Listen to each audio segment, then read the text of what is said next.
He was the iron-fisted king who unified the continent. He was the last survivor of the winged dragons. This should have been a story about the bitter feud between two titans. But she, a little hamster demon who'd been working in the demon palace kitchens, accidentally stumbled onto the wrong stage. From then on, every answer was a matter of life and death. And every promotion came with a crystal-clear price. It seemed like she was escaping one deadly trap, only to fall step by step into his. Rebecca suddenly received a notice for a promotion and a raise.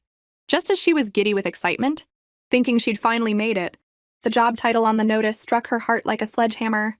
His Majesty the Demon King's personal maid. Everyone knew the stories about Demon King Abramt. He took the throne at 10, and in just 10 years he unified the fractured Dark Domain and slaughtered the entire Winged Dragon clan, becoming the most powerful being on the Slot continent. Even more terrifying, he had also eliminated his own mother and his sister's entire family. For a tyrant whose hands were stained with so much blood, just surviving under his rule was a miracle, let alone working for him. Filled with dread, Rebecca begged the head chef to let her stay. But the chef just smiled and coaxed her, "Take a look at the salary and benefits before you decide. Paid vacations, a triple year-end bonus, and they'd even solve her housing and residency issues." It was the dream benefits package for any working person. Tempted by the money and the chance to reunite with her family, Rebecca finally gritted her teeth and accepted the job. That seemed like a golden opportunity on the surface, but was fraught with peril. With a heart full of unease, Rebecca arrived at the Demon King's chambers. The headmaid shoved a broom into her hands and commanded coldly, "Go and sweep the Phoenix Hall." Rebecca's heart tightened. She hesitated, having heard that the Phoenix Hall was a forbidden area. Seeing her reluctance, the headmaid said snidely, "The head chef told me you were a hard worker. Why are you already trying to get out of your first task?" The others around them chimed in with agreement. Not wanting to make a bad impression on her first day, Rebecca had no choice but to brace herself and agree.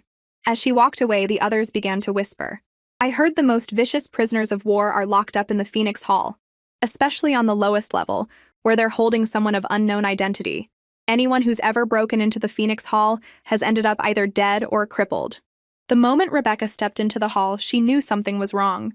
Suddenly, a powerful dark energy shot through her body, followed by the tragic wails of countless resentful spirits echoing through the air.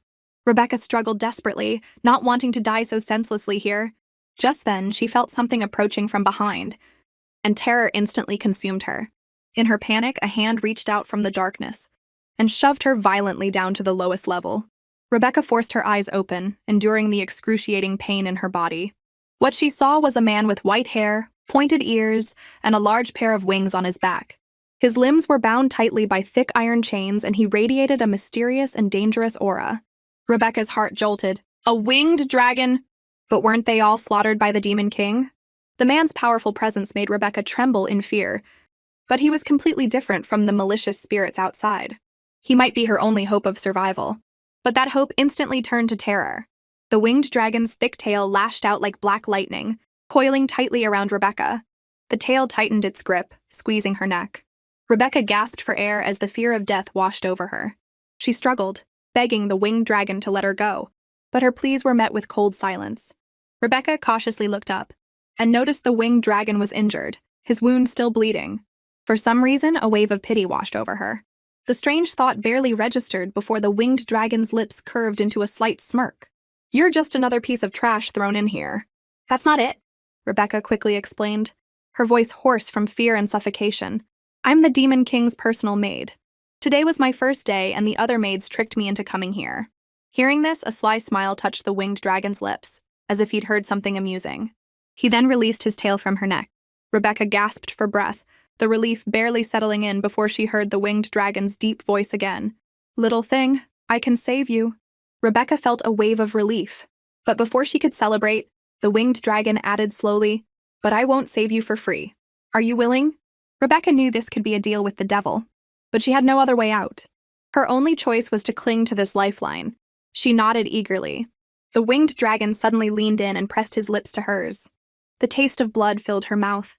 A powerful intuition told Rebecca that from this moment on, their fates were intertwined. Meanwhile, Rebecca was called to attend to the Demon King's bath, but she was nowhere to be found. The headmaid panicked and immediately played the victim. "Rebecca slipped into the Phoenix Hall when we weren't looking." Just as she finished speaking, Rebecca rushed before the crowd. "Sorry, I'm late." Everyone stared, dumbfounded. unable to believe she had emerged from the Phoenix Hall completely unharmed. The head maid, worried Rebecca would expose her to the king, quickly warned her to watch her mouth. Rebecca smiled back, a flicker of defiance in her eyes. "I'll handle it." A short while later, Rebecca and two other maids were led into the Demon King's chambers. Rebecca felt like her luck had run out. She'd just escaped the dragon's den, and now she was walking into the tiger's lair. Soon a guard signaled for them to stop. He went ahead to report to the king.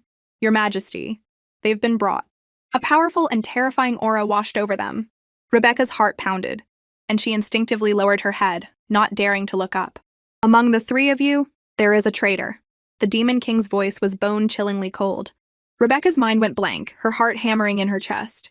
The Demon King, sword in hand, approached her step by step. He reached out, lifted her chin, and asked coldly, "You're the new one, Rebecca?"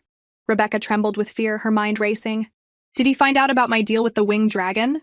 "The dragon needs a strand of the Demon King's hair within 2 days, or I'll die for sure." Before Rebecca could process her panic, the sharp sound of a sword swinging cut through the silence. She slowly turned her head in horror to see a warm spray of red splatter across the cold floor. The smell of blood quickly filled the air. Rebecca's legs gave out and she collapsed to the ground. Gialli was secretly communicating with the second prince of the Grey Wolf clan, passing him information about his majesty. The sentence is death by 1,000 cuts. Having witnessed such a grisly scene firsthand, Rebecca was completely stunned. But the Demon King just smiled playfully, giving her no time to recover. "Time for my bath," he commanded. Rebecca cursed her fate internally but didn't dare disobey, only managing to squeak out a reply. Today she really might die over a single strand of hair. After all, the Demon King in front of her was 100 times more ruthless than she had ever imagined. In a flash, the Demon King had shed his clothes and was leisurely soaking in the bath. A glimmer of hope appeared in Rebecca's eyes. Maybe there was a stray hair on his clothes. She searched them inside and out 108 times, but found nothing. Refusing to give up, she suppressed her fear, put on a calm front, and stepped forward to help the Demon King wash his hair. She figured that if her own hair fell out most when she washed it, maybe his would too.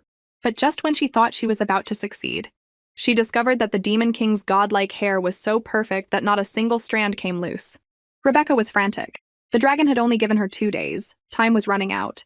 A bold idea popped into her head. Just yank it out. While she was weighing her options, the Demon King's cold voice spoke again. "I heard you and she are from the same town and are usually quite close." Before he finished his sentence, he had the other maid by the throat. "Which means you are also suspected of knowing and not reporting." Rebecca watched in horror. Knowing full well the Demon King was a ruthless madman. He hadn't even spared his own sister or his underage nephew when they crossed him. He was like a suspicious black mamba, ready to kill anyone he doubted without hesitation. A complex mix of emotions washed over Rebecca. On one hand, this was a perfect opportunity to steal the hair. On the other, she couldn't bear to watch someone die. In that life-or-death moment, she took a deep breath, dropped to her knees with a thud, and pleaded for the maid in a trembling voice. "Please, please spare her, your majesty.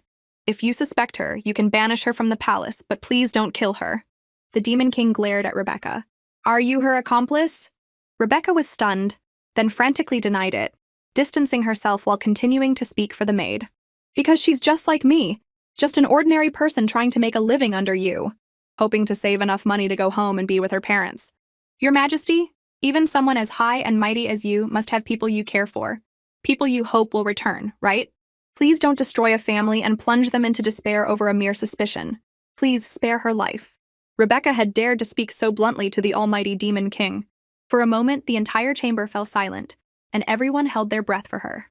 The Demon King's face darkened. With a cold snort and a flick of his wrist, he sent the maid flying 10 feet away. "Get out!" The Demon King's icy voice echoed through the hall. The maid scrambled to her feet and fled. Rebecca quickly knelt to thank the Demon King, then moved to help him with his robe. But in a cruel twist of fate, her foot slipped on a bar of soap, sending her flying uncontrollably toward the Demon King. At the last second, the Demon King sidestepped, and Rebecca plunged headfirst into the steaming bath. Splash!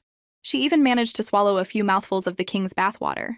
The Demon King just spoke coldly, telling her to learn her lesson. A guard understood immediately, responding, "Yes, sir." Rebecca had narrowly escaped the Demon King's wrath, and she secretly rejoiced at the few strands of hair she'd managed to grab. But her happiness lasted only 2 seconds before a bucket of cold water was dumped on her head, figuratively. For bumping into the Demon King, Rebecca was sentenced to 3 days in solitary confinement as a warning. The deadline with the winged dragon was now just 1 hour away. Trapped in the small, dark room, Rebecca looked at the single tiny window and had an idea. It seems the only way out is to change back to my original form. With a shake, she transformed back into an adorable little hamster. She scrambled with all her might, climbing out of the window and finally escaping the room. Ha ha ha, I'm free! But just as she was celebrating, a blinding blue light flashed, and a powerful force threw her back, sending her face planting into the dirt. A guard then picked her up like a baby chick. The little hamster trembled in fear, blinking her big, innocent eyes and begging for mercy. But the guard was unmoved. With a wave of his hand, she was tossed back into the little black room. Sob. There's a barrier, I can't get out. Just then a sharp pain shot through Rebecca's body, as if she were being pierced by 1,000 needles and torn to shreds in a blazing fire. Is this what the winged dragon meant by "you won't escape death"? In less than a second, her body began to dissipate, turning into specks of light until she vanished completely, leaving only the empty silence of the little black room. In the dark prison, the Dragon King's anticipation had turned to disappointment. As I thought, another useless one. Just then, Rebecca materialized right in front of him. The Dragon King's pupils constricted. He never would have imagined that the girl would appear before him, alive and well. Rebecca's voice trembled with pain. Save me, please, save me. She felt a strange sensation. A mysterious and deadly aura emanated from the man before her, an aura that made her blood boil. An unprecedented craving rose from the depths of her soul and instantly took control of her entire body. She uncontrollably grabbed the Dragon King's arm, opened her mouth and bit down almost crazily, drinking his blood like a starving woman. As the blood flowed down her throat, her consciousness gradually returned, and the sharp pain in her body receded like a tide. When she was fully lucid again, she was horrified to find the Dragon King's handsome, cold face just inches from hers, while her hand was still clutching his bleeding arm. Enough, want some more? The Dragon King's voice was deep and chilly. Rebecca jolted as if electrocuted and let go of his arm. I'm sorry. She couldn't understand why she had done something so bold and crazy. The Dragon King glanced down at the clear, savage bite mark, a meaningful smile slowly forming on his lips. Rebecca was filled with fear, silently praying the Dragon King would spare her. Just then, his cold voice sounded again. That day, as you were dying, I placed my dragon core inside you. While it temporarily sustained your life, the dragon core needs dragon blood to nourish it. Otherwise, after 2 days, it will burn through your flesh and blood before returning to my body. A flicker of confusion crossed the Dragon King's eyes. He truly didn't understand why the dragon core hadn't killed this girl, and had instead brought her here. But she had certainly managed to pique his interest, and he looked forward to seeing what she would do next. Hearing the Dragon King's explanation, Rebecca instantly understood from now on, she had to rely on his blood to live. The Dragon King promised that as long as she did his bidding, he'd provide all the dragon blood she needed. Rebecca hesitated. Betraying the Demon King was also a death sentence, and with his skill set, she'd probably be killed off in 2 chapters. At this thought, Rebecca cursed the heavens for dragging her into this mess. But the Dragon King wasn't finished. He threw out another lure. Do one more thing for me, and I'll make the dragon core permanently stable within your body. Rebecca looked back at him warily. Really? The Dragon King let out a cold laugh. My dragon core has an ability no one knows about. Using the Demon King's hair as a medium, you can enter his dreams. Rebecca's heart sank. What? Enter His Majesty's dreams? That's right. I want you to go into his dreams and find my reverse scale. Rebecca looked at the Dragon King's wound, and a pang of sympathy shot through her. But her rational mind quickly took over. The Dragon King had done too many evil things, which is why the Demon King had stripped him of his scales. He didn't deserve her pity. This was supposed to be a fight between 2 powerful figures, so why was a small fry like her caught in the middle? The more she thought about it, the more unfair it seemed, and she couldn't help but shout, I don't want to go, I don't want to die. Hearing this, the Dragon King threatened to take back the dragon core inside her, which would kill her instantly. He looked Rebecca up and down, a playful glint in his eyes. You're well endowed and have a certain aesthetic value.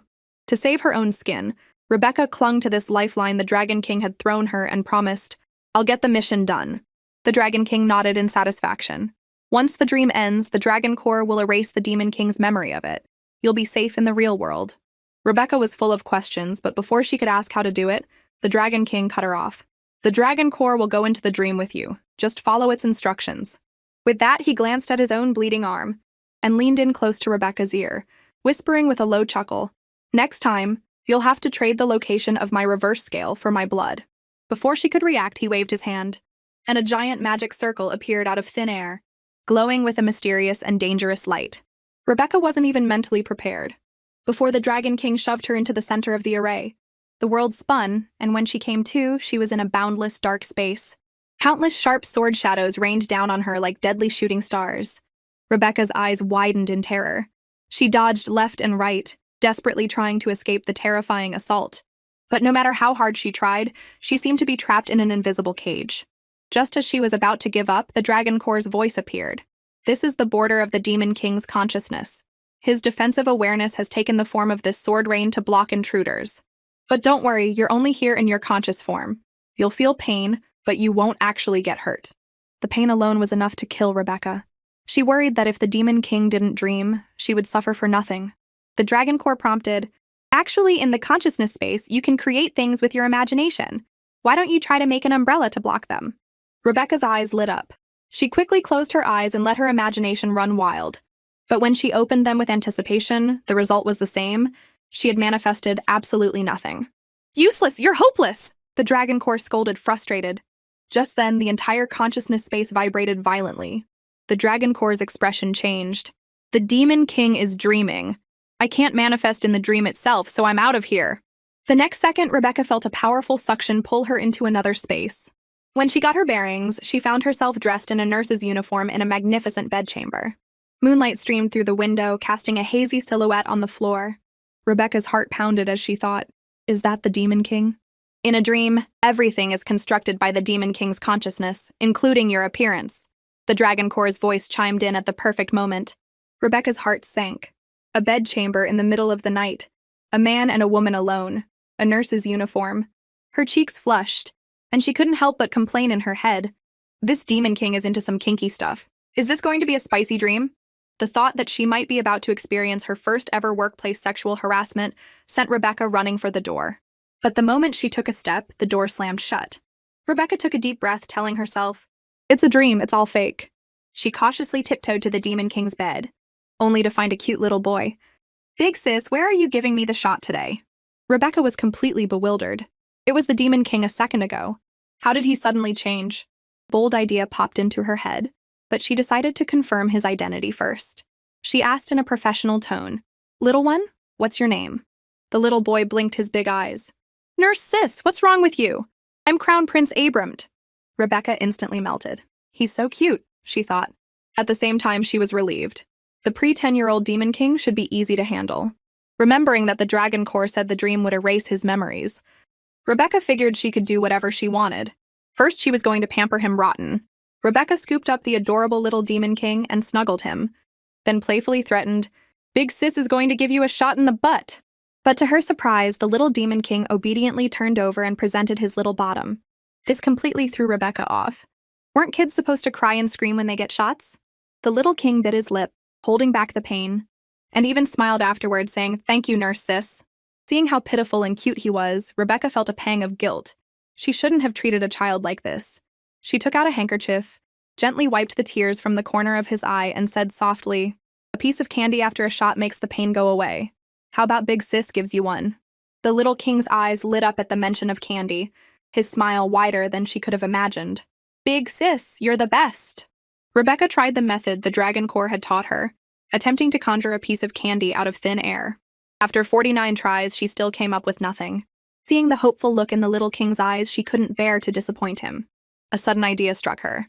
She took his hand and said, "Big Sis doesn't have any candy right now, so let's use this instead." Then she carefully began to draw in the palm of his hand. The little king watched Rebecca's focused expression, his heart inexplicably speeding up. Before he knew it, the little king had grown into the Demon King. Rebecca finished drawing the candy and promised to give him a real one next time. But when she looked up and saw the tall, imposing Demon King before her, she froze and instinctively jumped back 10 feet, stammering, Your Majesty!" She was freaking out. What is going on? Is this some kind of magic trick? Meanwhile, the Demon King stared at his palm, wondering, why does this little drawing of a candy stir such a strange feeling inside me? The Demon King's gloomy face suddenly broke into a brilliant smile. Rebecca froze. She never thought the Demon King could have such a gentle expression. The king flexed, admiring his now muscular body. "Big sis, your medicine is amazing. I've become so much stronger. I'm not afraid of those old ministers who give me trouble anymore." Rebecca instantly realized what had happened. The medicine was a growth accelerant, and the Demon King's mind was probably still stuck at 10 years old. Before she could process this, the king turned into an affectionate puppy and threw himself into her arms. Big sis, I want to sleep with you." Rebecca panicked, especially when she noticed her nurse's uniform had somehow turned into a sexy little nightgown. Just as she was about to refuse, the Dragon Core's urgent voice sounded in her head. "Agree! This is the perfect chance to find out where the reverse scale is." With no other choice, Rebecca had to agree. The Demon King, like a gentle giant dog, hugged his big sis and peacefully fell asleep. In the quiet room, only the sound of their 2 heartbeats could be heard. Rebecca's brain was practically short-circuiting. Looking at the king's pure, innocent face, an indescribable feeling began to grow in her heart. The king murmured softly, "Big sis, tomorrow is my coronation. I'm so scared I can't sleep." Rebecca subconsciously comforted him. "Don't worry, sleep well. I'm here with you, Your Highness." But the king suddenly opened his eyes, his gaze fixed on Rebecca. "Big sis, look at me now. Do you think I can intimidate those people tomorrow?" As he spoke, he furrowed his brows and pursed his lips into a stern line, trying his best to look cold and imposing. But his youthful face only made him look more adorable, completely capturing Rebecca's heart. "Your body has grown, but your mannerisms are still a bit childish." "Then what should I do? Big sis, hurry and teach me." Rebecca then began to demonstrate, mimicking the fierce and terrifying demeanor she remembered the Demon King usually had. Suddenly, she felt a grip on her neck, as the Demon King flipped her over and pinned her to the bed. A bloodthirsty glint flashed in his eyes as he growled, "Woman, you dare to climb into the king's bed? You're courting death." Rebecca was terrified, thinking her life was over. But the next second, the king let go and grinned at her. "Big sis, how was I? Was that good?" Rebecca could only manage a wry smile. A natural talent. Looking at the Demon King before her, she couldn't help but feel a wave of pity. At such a young age, he had to pretend to be an adult, fighting for his place among a pack of wolves. She reached out and ruffled his hair, comforting him softly. "You can do it. You'll be a great king one day." The king was overjoyed by her words. He slowly leaned in and gave her a gentle kiss on the cheek. "Big sis tastes sweeter than candy." Rebecca's mind went blank, her heart pounding uncontrollably. When she came to her senses, the king's devastatingly handsome face was just inches from hers. "Oh my God, I was just kissed by a bloodthirsty tyrant," she thought, panicking. No, he's just a kid right now." "Big sis, I have a present for you," the king said. He handed her a delicate box. "This is for you." Rebecca composed herself and took the gift with a smile. She opened it to find a cute hamster-shaped hair clip. It looked familiar, but before she could figure out why, the king was in front of her, gently pinning it in her hair. "I knew it. This clip suits you best, big sis. You're so beautiful." Rebecca's cheeks burned. Is he confessing to me? The Demon King in the dream seems different. The hamster's mission to find the reverse scale was a failure. But not only did the Dragon King not kill her, he praised her for a job well done. His strange reaction scared Rebecca so much she backed away 10 feet. "I failed the mission. Are you going to take back the Dragon Core?" But the Dragon King just shook his head and said slowly, "I've tried to enter the Demon King's dreams myself, but I was always repelled by his defensive consciousness." He looked at Rebecca. "Through the Dragon Core, I could feel that you moved freely in his dream. That means the Demon King trusts you." Rebecca found this unbelievable. "Me? A nobody? The Demon King trusts me?" But the Dragon King continued, "On your first time in his dream, you got the Demon King to reveal a secret. A few more times, and we might just get our hands on that reverse scale." Rebecca was full of questions. Is the secret he's talking about that hamster hair clip? But more importantly, the Dragon King wanted her to go back into the dream. She shuddered and asked anxiously, "A few more times? What do you mean?" The Dragon King made a bold guess. The content of the dream is related to the linking object. If you could get the dreamer's saliva, tears, or blood, you might be able to enter their deeper subconscious. So next time, I need you to get me a few drops of the Demon King's blood. Rebecca's scalp tingled with fear. Last time, just getting a few strands of hair almost got her killed. This time, he wanted blood? This was basically a suicide mission. She was torn. Maybe I should just tell the Demon King everything. But the image of the brutally executed maid flashed in her mind, and she immediately dismissed the thought. Then again, this winged dragon, as strange and unpredictable as he was, still needed her. He probably wouldn't kill her, at least not for now. Thinking this, Rebecca took a deep breath and made up her mind. "I'll do it, but on one condition. I need 6 days, and you have to supply me with your blood during that time." The Dragon King readily agreed. He then reached up and plucked a dark red scale from his chest, handing it to Rebecca. "Take this. It has some information about the Demon King's habits and preferences." Rebecca's eyes widened in shock. How do you have this information? She blurted out. The Dragon King gave a cold smile, his voice tinged with playful mockery. That's not your concern. All you need to remember is that the more he likes you in the real world, the easier it will be for you to enter the depths of his consciousness in the dream world. Rebecca's heart sank. So I have to suck up to the Demon King? Rebecca had finally finished her 3 days in the little black room, but for some reason her lower half was still stuck with the Dragon King and wouldn't teleport back. Just then, Captain Pacino came to release her. In a panic, Rebecca hid behind the door. When the guard opened the door to an empty room, he almost thought Rebecca had escaped. Luckily, at the last second, Rebecca managed to teleport the rest of her body back. She peeked her head out with a grin. Sorry, I was asleep. On the way back, Rebecca was preoccupied with how to use the few spells the Dragon King had taught her to get a few drops of the Demon King's blood within 4 days. Suddenly, her thoughts were interrupted by a bag of bread. Pacino spoke gently. Miss Rebecca, you should eat something. Thank you, Captain Pacino. She never would have guessed that the bloodthirsty Demon King would have someone so kind by his side. The next day, the Demon Palace held its annual grand banquet. The banquet was, to put it bluntly, a matchmaking party. Young ladies and princesses from all over had their sights set on the Demon King, the ultimate bachelor. Rebecca's duty this time was to serve Princess Lily from the north.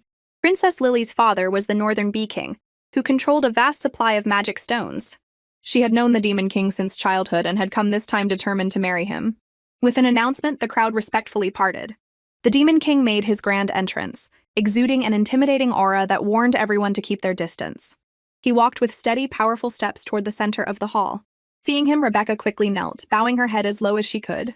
She was terrified that the Demon King might remember what happened in the dream. Thankfully, he walked past her without any sign of recognition. Rebecca held her breath until he was far away before she finally relaxed. It seemed the Dragon King was right. The dreamer had no memory of the person who entered their dream. The Demon King before her was completely different from the one in the dream. He was no longer the timid, cute boy. Now he commanded every situation with the presence of a true king. Flicker of hope sparked in Rebecca's heart, a desire to find a hidden gentleness deep within this powerful Demon King. But she quickly snapped out of it, knowing that her priority was to find a way to get his blood. As she racked her brain, the Demon King's intense gaze suddenly fell on her, then quickly darted away. This fleeting moment was caught by the sharp-eyed ladies in the crowd, causing a stir. His Majesty was just looking at Princess Lily. We don't stand a chance. Princess Lily, however, looked displeased as she glanced at Rebecca. Is that so?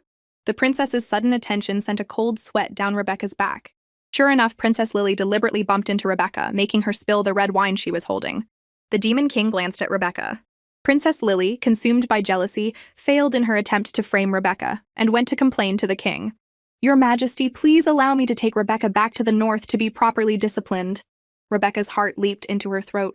She knew the Demon King wouldn't offend a beloved princess for a small fry like her. If she wanted to live, she had to save herself. She dropped to her knees with a thud and yelled, I can't go! I'm in a passionate relationship with Captain Pacino, and I can't bear to be away from him for even a day. Her words silenced the entire hall. Pacino was also stunned, but seeing Rebecca's desperate expression, he couldn't bring himself to expose her lie, and played along, pleading with the king on her behalf. Everyone knew that the Demon King and Pacino were as close as brothers. To save face for the king, Princess Lily had to drop her scheme. Fine, I'm going to go change my dress. Excuse me. Having escaped disaster, Rebecca breathed a sigh of relief. However, she didn't expect that this would make the suspicious Demon King fixate on her. The Demon King asked Pacino coolly, When did you two get together? Pacino had no choice but to make something up. I liked her from the start, and then I saw how brave she was. I confessed as soon as her confinement was over. The Demon King's lips curved into a playful smirk. I hope you haven't misjudged her.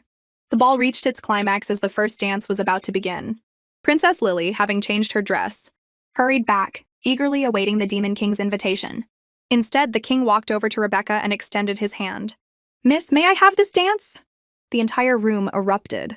Everyone started whispering, guessing that the Demon King was signaling that he had no intention of marrying any of the princesses. Rebecca was dumbfounded. She didn't know how to dance. The moment they started, she began frantically stepping on the Demon King's feet. He almost yelped in pain. If you can't dance, you should have said so, he grumbled. Rebecca replied cautiously, When your Majesty invites, how could I dare to refuse? But her feet still wouldn't cooperate. The king, annoyed, pushed her away. Rebecca thought she was done for, but then the king's expression softened. Step on my feet. I'll lead you. Rebecca was stunned for a moment. The Demon King grew impatient and lowered his voice. Don't make me say it twice. Rebecca had no choice but to obediently wrap her arms around the Demon King's neck and step onto his shiny leather shoes. They continued to dance to the music. Being so close, Rebecca looked at the Demon King's handsome face and her heart began to race. At the same time, the aura he radiated felt strangely comforting. Just then, the Demon King leaned in close and whispered, "Last night, a bold little demon snuck into my dream, and we shared an intimate moment. Was that you?" The Demon King, suspicious of Rebecca, continued to test her. "Come to me tonight. Wealth, power, glory, I can give you anything you want, even my blood." His voice was low and full of temptation. Rebecca stared at the Demon King. The offer was a deadly temptation, but also a perfect opportunity to survive. Nearby, Pacino watched Rebecca's dazed expression, his heart in his throat, terrified she would say the wrong thing and end up dead.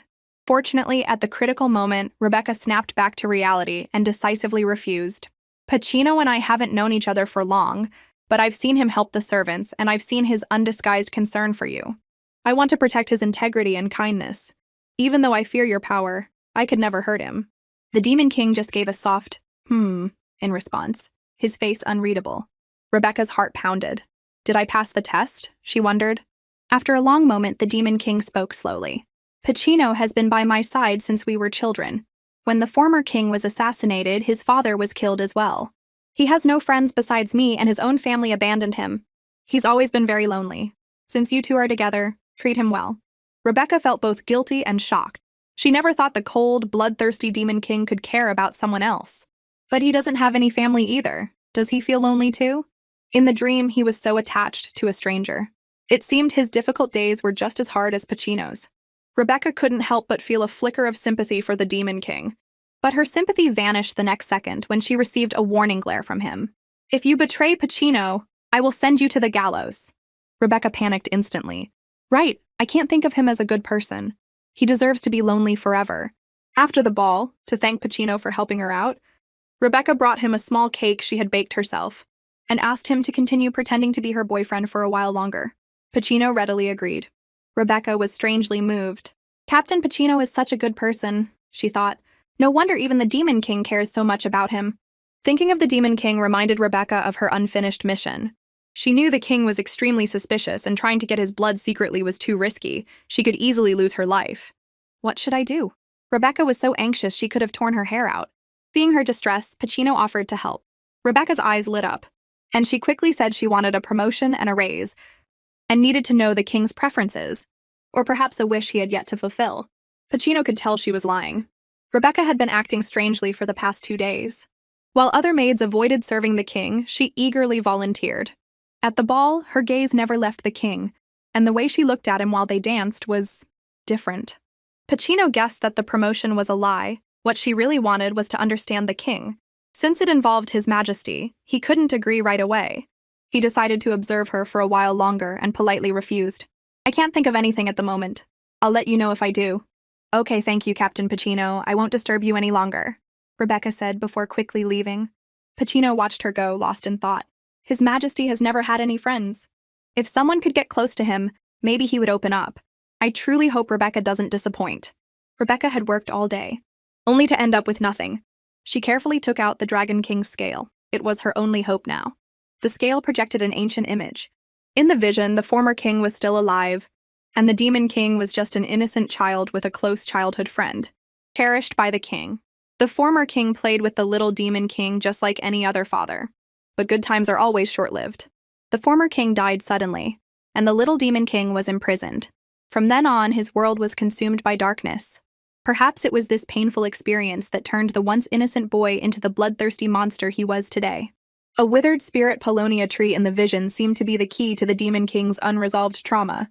Rebecca thought that if she could revive the tree, she might earn a reward from the Demon King. But her hope quickly faded. With only 2 days left, could she really work a miracle with her weak magic? As she wrestled with her thoughts, the scale suddenly made a buzzing sound. At the same time, Princess Lily was suffering a great humiliation. The Northern King's furious hand struck Lily's face. The seemingly glamorous Princess Lily was, in reality, just a pawn in the Northern King's hands, a tool for him to expand his power through marriage. Just because she failed to win the Demon King's favor at the banquet, she was subjected to her father's endless humiliation and scolding. The Northern King's sole focus was using her to gain the Demon King's trust so he could assassinate him. But Lily had her own secret. She was in love with her brother Brian. Ever since she found out he was still alive, rescuing him had become her only reason for living. So, she gritted her teeth and agreed to her father's plan, thinking any sacrifice was worth it to achieve her goal. At that moment, she clutched the glowing blue scale in her hand, her eyes filled with determination and urgency, longing to be reunited with her brother Brian. And this massive secret was overheard by the little hamster, who had been led there by the dragon's scale. She made a bold guess. To save the Dragon King, they were planning to assassinate the Demon King. The next day, the Demon King graciously invited the various bee kings and princesses to lunch. During the meal, Lily, with a fake smile, tried to get close to the Demon King. The former king always wanted to arrange a marriage between us. Do you remember, Your Majesty? The Demon King didn't even look up, just coldly replied, I don't. The smile on Lily's face froze. She scrambled for a new topic. Your Majesty shouldn't blame yourself for the former king's death. After all, you were only 8 years old. It's understandable to make mistakes. Her words made Rebecca's heart sink. Was the Demon King involved in his father's death? Is Princess Lily deliberately trying to provoke him? Is this the first step of their assassination plot? The Demon King's face turned dark and grim, but Lily grew more and more agitated, first praising the former king's great achievements, then suggesting a hunting trip to the Dorne hunting grounds to reminisce and honor his memory. Rebecca thought the cautious and suspicious Demon King would surely refuse, but to her shock, he agreed without hesitation. This scared Rebecca so much that her hand trembled as she poured wine, spilling it. Rebecca looked at the Demon King in terror. I'm sorry, I'm so sorry. Fortunately, the Demon King was in a relatively good mood. He just gave her a cold glance and dismissed her. Rebecca, feeling like she'd been pardoned, quickly retreated to a corner. She considered telling the Demon King about Lily's plot to earn a reward. But after thinking it over, she realized she had no proof. What she'd overheard was just fragments, not enough to be convincing. Besides, getting involved in political intrigue could easily get her killed. Just as she was about to have a breakdown, she heard the Demon King and Lily finalize their plans to leave for the Dorne hunting grounds the next day for a 7-day trip. The news hit Rebecca like a thunderbolt. As a low-ranking maid, she had no right to accompany the king, but her deadline with the Dragon King was only 2 days away. What was she going to do now? With the Dragon King's deadline approaching, Rebecca was stressed to the point of balding. Just then, she received an order to help the Demon King pack for his trip. Suddenly, a bold and risky plan formed in her mind. Late at night, the world seemed to be asleep, except for the Demon King's chambers, which radiated a mysterious and dangerous aura. The hamster cast a teleportation spell, successfully sending half of her body next to the Demon King. This unexpected flaw actually became her cover. The hamster was secretly pleased. While packing earlier that day, she had secretly placed a diligence spell under the Demon King's pillow. Now the Demon King was deep in dreamland, completely unaware. The hamster crept closer, searching his body for the best place to draw blood.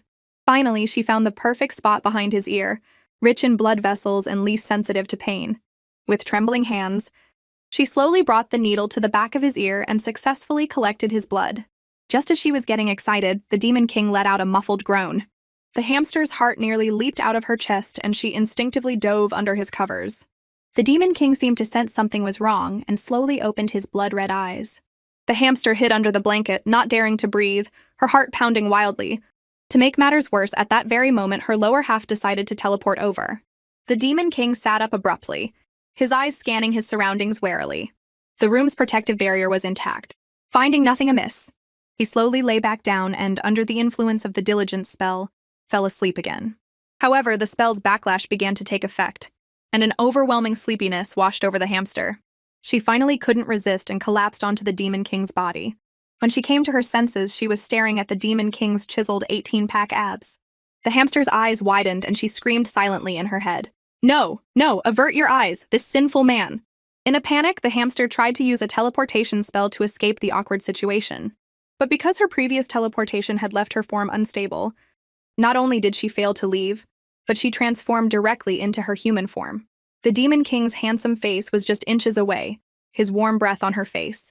The hamster completely froze, her body stiff as a board, only able to pray frantically in her mind, "Please don't wake up." She kept chanting the diligence spell under her breath. Just then, the Demon King's brow furrowed and he started mumbling, apparently trapped in a terrible nightmare. The hamster's heart tightened, and for some reason, a wave of pity washed over her. On impulse, she reached out, wanting to smooth the wrinkles on his forehead. The moment her fingertips touched his skin, The Demon King's blood-red eyes snapped open. The hamster gasped instinctively. Such beautiful eyes. The words were out of her mouth before she realized the Demon King was awake. The Demon King's long, slender fingers wrapped tightly around the hamster's delicate neck. A chilling, oppressive killing intent washed over her. Just as she was about to suffocate, the hamster managed to pry his fingers open. At the same time, the Demon King's towering body grew heavy under the influence of the diligence spell, and his eyelids began to close uncontrollably. Seeing her chance, the hamster, despite her weakness, gathered all her strength to escape. But the Demon King's long arm shot out and pulled her back into his embrace.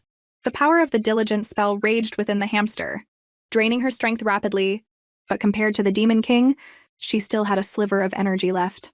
Gritting her teeth, she used the last of her strength to kick the Demon King hard. He fell to the ground with a thud, unconscious. The hamster didn't dare to linger and quickly activated her teleportation spell. Soon she appeared before the Dragon King. But before she could even breathe a sigh of relief, the Dragon King told her she could no longer enter the Demon King's dreams. Because she had been discovered, she could no longer easily access his dreamscape. The hamster's vision went dark, her legs gave out, and she collapsed to the floor. Suddenly, a strange courage filled her. She resolutely reached out and grabbed the Dragon King's arm, her eyes shining with determination as she said loudly, "I'll be responsible for finding your reverse scale, and you will get me out of here." A moment later, the hamster once again stepped into the Demon King's bizarre dreamscape. In this dream, the Demon King's hands and feet were bound, and he was unable to move, looking completely harmless. The hamster cautiously approached and slowly began to untie him. But the moment his hands were free, a sharp, cold light flashed across the hamster's neck. Before she could even feel the pain, the Demon King had killed her with a single blow. The next moment, she was ruthlessly pushed off a cloud. In that instant, she truly felt how cold it was to bleed out, how painful it was to fall from such a height. She didn't want to experience the feeling of death again. Just as the hamster was losing hope, the Dragon Core's voice sounded in her mind like a ray of light. Even though the Demon King is hostile towards you, the good news is you can still enter his dreams. Because of the diligence spell, he will be asleep for a long time, which means he'll have a lot of dreams. In other words, you still have many more chances. The hamster entered the Demon King's dreams again and again, only to be met with the gnashing jaws of tigers, the huge pincers of scorpions, and the crushing coils of pythons. Her soul was so battered that she could barely even crawl. The Dragon Core kindly reminded her that if she didn't get the scale before dawn, she would really be dead for good. Hearing this, and not wanting to drag her family down with her, the hamster forced herself to sit up. From now on, I can't let myself be killed in the dream. But gaining the Demon King's trust in such a short time is also impossible. Just as she had a flash of inspiration, a pair of evil hands appeared and pushed her into a bottomless abyss.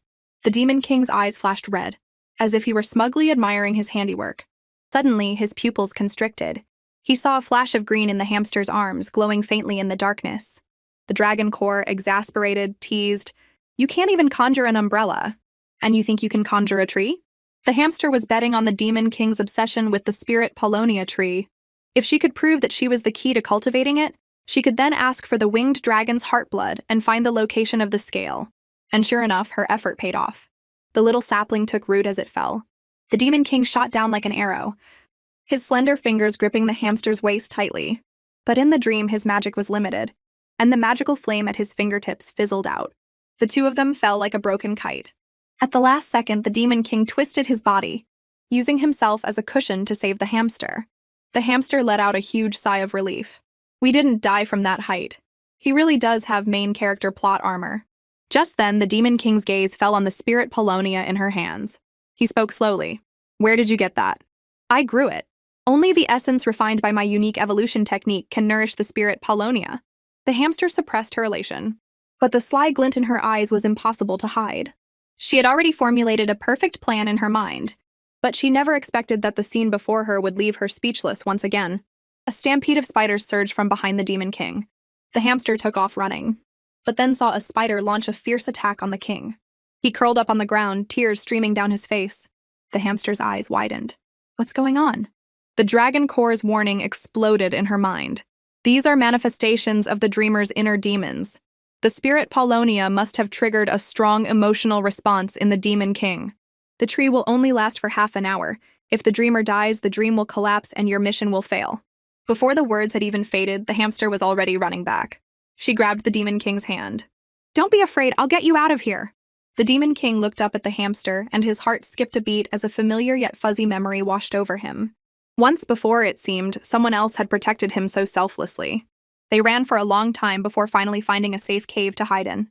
The hamster noticed his wound was a strange purplish-black color. The dragon core urged her frantically, "He's poisoned! If the poison spreads, he'll die too!" The hamster reached out without thinking, but he grabbed her wrist.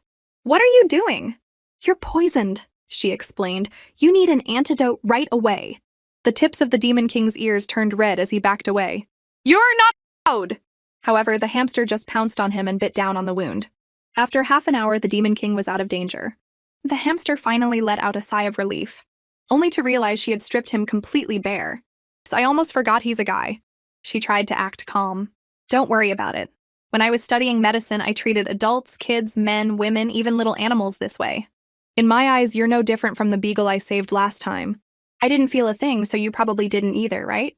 The Demon King whipped his head away, his Adam's apple bobbing as he choked out, "Of course not." Just then, the spirit Polonia, damaged during their escape from the spider, began to wither. There was only one way to save it. "What is it?" the Demon King asked urgently. The hamster said carefully, "The heart blood of a winged dragon can heal it. But there are no more winged dragons in this world." Hearing this, the Demon King let out a low chuckle, a cunning light shining in his eyes. "The heart blood of a winged dragon, you say?" Suddenly, the dream began to shake violently. The Demon King's extreme aversion to the winged dragon's blood was eating away at his consciousness like an inner demon. The Dragon Core's expression turned grave. "It looks like he's about to fall into a deeper level of dreaming." The Demon King's consciousness gradually faded, and soon he was asleep. The hamster, terrified of being trapped in the dream, was about to shake him awake, but the Dragon Core stopped her. "If he wakes up in reality too, all our progress will be lost. You can enter the dream within a dream, but this time you need to find a medium with a deeper connection to him." As the hamster thought hard, the Dragon Core piped up. For example, his saliva from a kiss. Before it could finish, the hamster's face was already beet red. But the Dragon Core continued nonchalantly. "You were just sucking the spider venom out of him. Didn't you basically kiss his whole body?" The hamster was dead set against it at first, but to save her own skin, she had to bite the bullet and agree. With a look of grim determination, she gently cupped the Demon King's handsome face and leaned in. The moment their lips touched, a wave of nervousness washed over her. Guided by the Dragon Core, she gradually deepened the kiss, using her tenderness as a thread to pull at the Demon King's consciousness. After what felt like an eternity, the hamster opened her eyes again, finding herself in a whole new dream world. But she never expected to have become a little boy, and the little Demon King's personal guard at that. "Hey, hurry up, Brian is waiting for us!" The Demon King before her was the child version from the previous dream. And the Brian he mentioned? Could that be the Dragon King from the dungeon? The little Demon King waved enthusiastically at someone in the distance. A silver-haired little boy slowly looked up. "Abrumt, you're here." The hamster studied the little boy closely. It was indeed the Dragon King as a child. She never would have imagined that these two were once close friends who shared their deepest secrets. "I just want my father to see me, but he only has eyes for my talented older brother. Don't be sad, Brian. My father only has eyes for my sister too. He gives her all the best things, but he still secretly replaces the horseshoes on my horse. So your father is probably loving you in ways you don't even notice." Hearing this, the little Dragon King gritted his teeth in frustration. "You're your father's only son. You get all his love. So it's easy for you to say something so condescending. You don't understand how I feel at all." The little Demon King was at a loss. "I might not completely understand your pain, but I'll do everything I can to help you." "You can't help me," the little Dragon King said, tears welling up in his eyes. "My brother was born with the ability to control dragon's breath, and I'm just a failure. Don't cry, you little crybaby, I can help you." "Did you forget? When the gods fell, my ancestor was the only one who survived. My father and I both inherited a divine bloodline." Abram lowered his voice, his warm breath tickling his friend's ear. "The divine bloodline holds a secret that only my father and I know. A single drop of our blood can double one's magic power." At that moment, the hamster finally understood. What the Demon King had said at the ball was true. But hadn't he lost his divine bloodline later on? Brian didn't want his friend to take such a risk, but Abram just smiled. "Don't worry, you can always make more blood, but you can't find another best friend. If you feel bad about it, you can be my errand boy from now on and have to praise me 20 times a day. Abram is 100 times more handsome than Brian." Brian quickly waved his hands, refusing. "I can't." Before Brian could finish, Abram had already pushed a vial of blood into his hand. "Brian, maybe I don't fully understand how you feel, but I will always support you. Brian was moved to tears. He threw his arms around Abramt in a tight hug. Abramt, you are 100 times more handsome than I, Brian. The hamster peeked out from the side, her round eyes reflecting the two friends embracing. She wished that moment could last forever. However, the wheels of fate were already turning.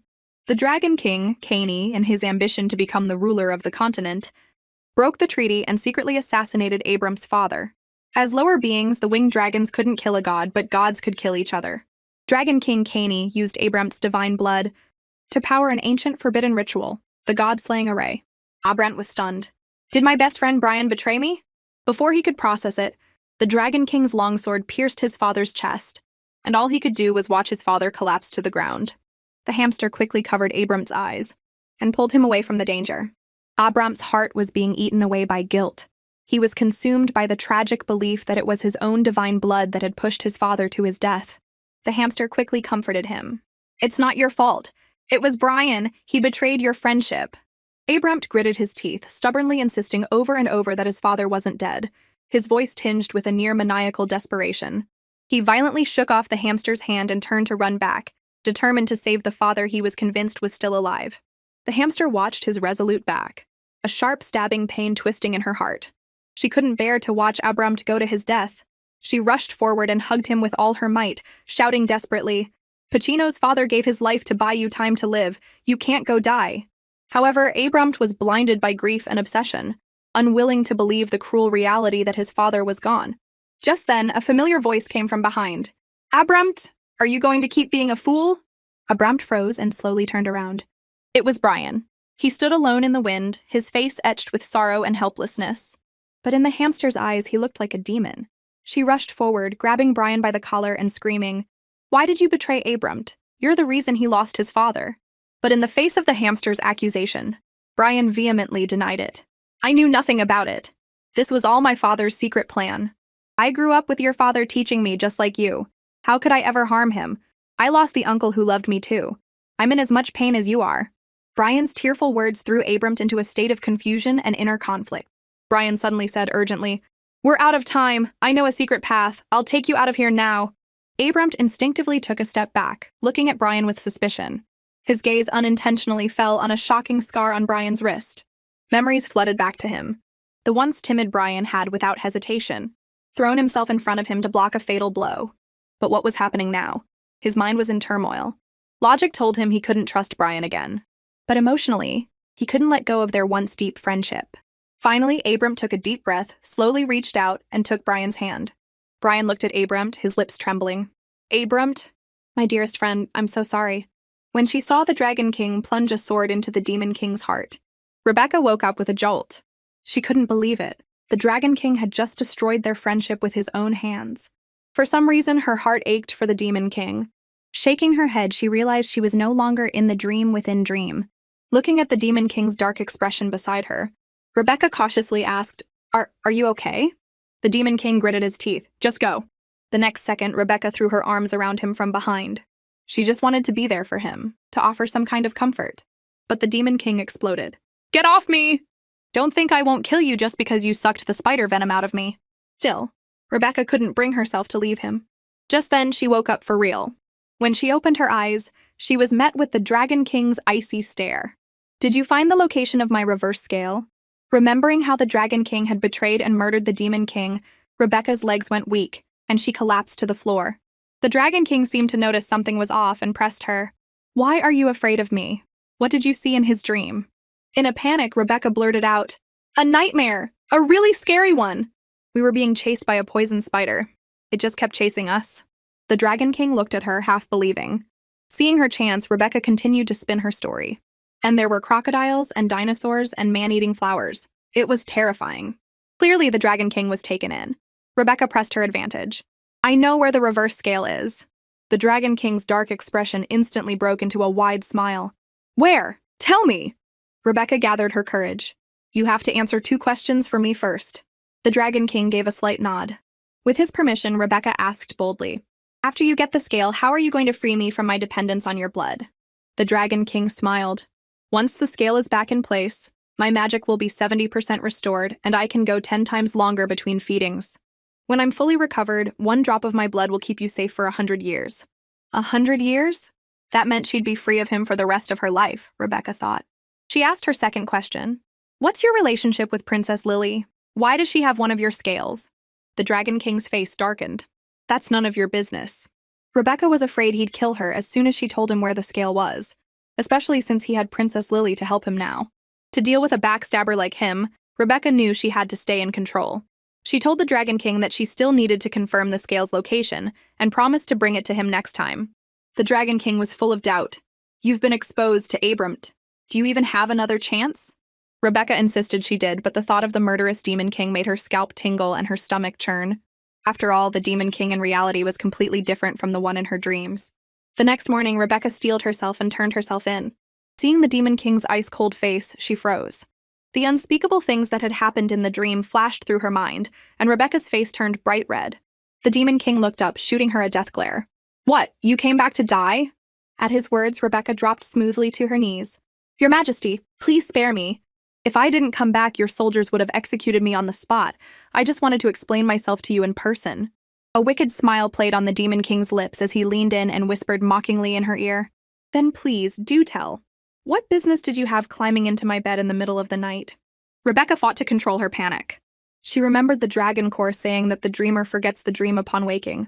To the Demon King, their life and death struggle together might as well have never happened. After a moment's thought, she quickly explained. Your Majesty, I wanted to get a drop of your blood. The Demon King was surprised, then angry. Who gave you the nerve to target me? Rebecca feigned calmness. You yourself said at the ball that your blood could enhance magical power. My mother is gravely ill, and this is the only way to save her. But I couldn't bring myself to betray Pacino, so I had to sneak in. Rebecca hoped her story would earn the Demon King's sympathy and save her skin. But instead, he offered her a dagger. If you kill yourself, I will verify your story and give your mother a few drops of my blood. It's over, Rebecca thought. She had underestimated the Demon King's cruelty. To avoid implicating her family, Rebecca reached out with a trembling hand and picked up the dagger from the floor. If the Demon King's blood could heal her mother, maybe this was the best way. With that thought, she no longer hesitated and placed the blade against her own neck. As a line of red began to seep from Rebecca's white neck, the Demon King's expression shifted, and he suddenly shot out a hand, grabbing her wrist. Rebecca looked at him in shock, but his face was unreadable. You're one of Pacino's people. It would be difficult to explain if you died here. Then, the Demon King ordered Rebecca to accompany him to the Dorn hunting grounds. He wanted to see what other tricks she had up her sleeve right under his nose.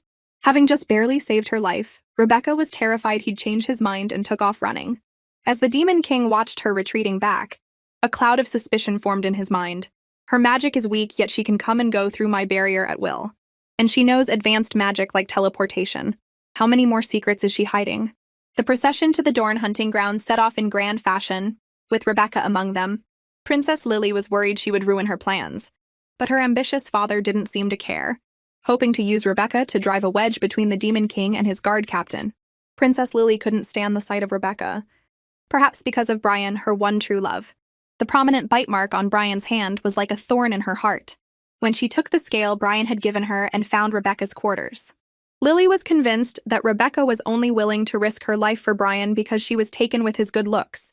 The sordid images that flashed in her mind only confirmed it. Rebecca deserved to die.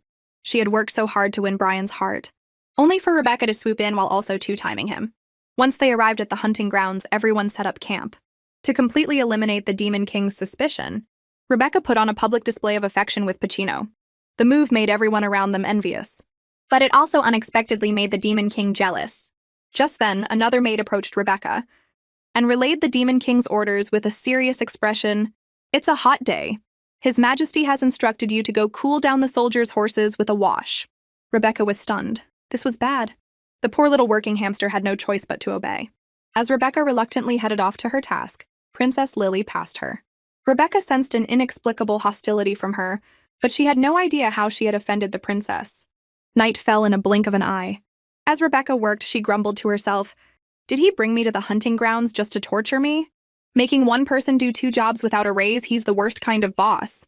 To save her skin, she had lied to the Dragon King about knowing where the reverse scale was. This might be her last chance to survive. She racked her brain for a way to enter the Demon King's dream. Maybe I can knock him out, but he's too strong. Make him fall for me? No, I'm Pacino's girlfriend now.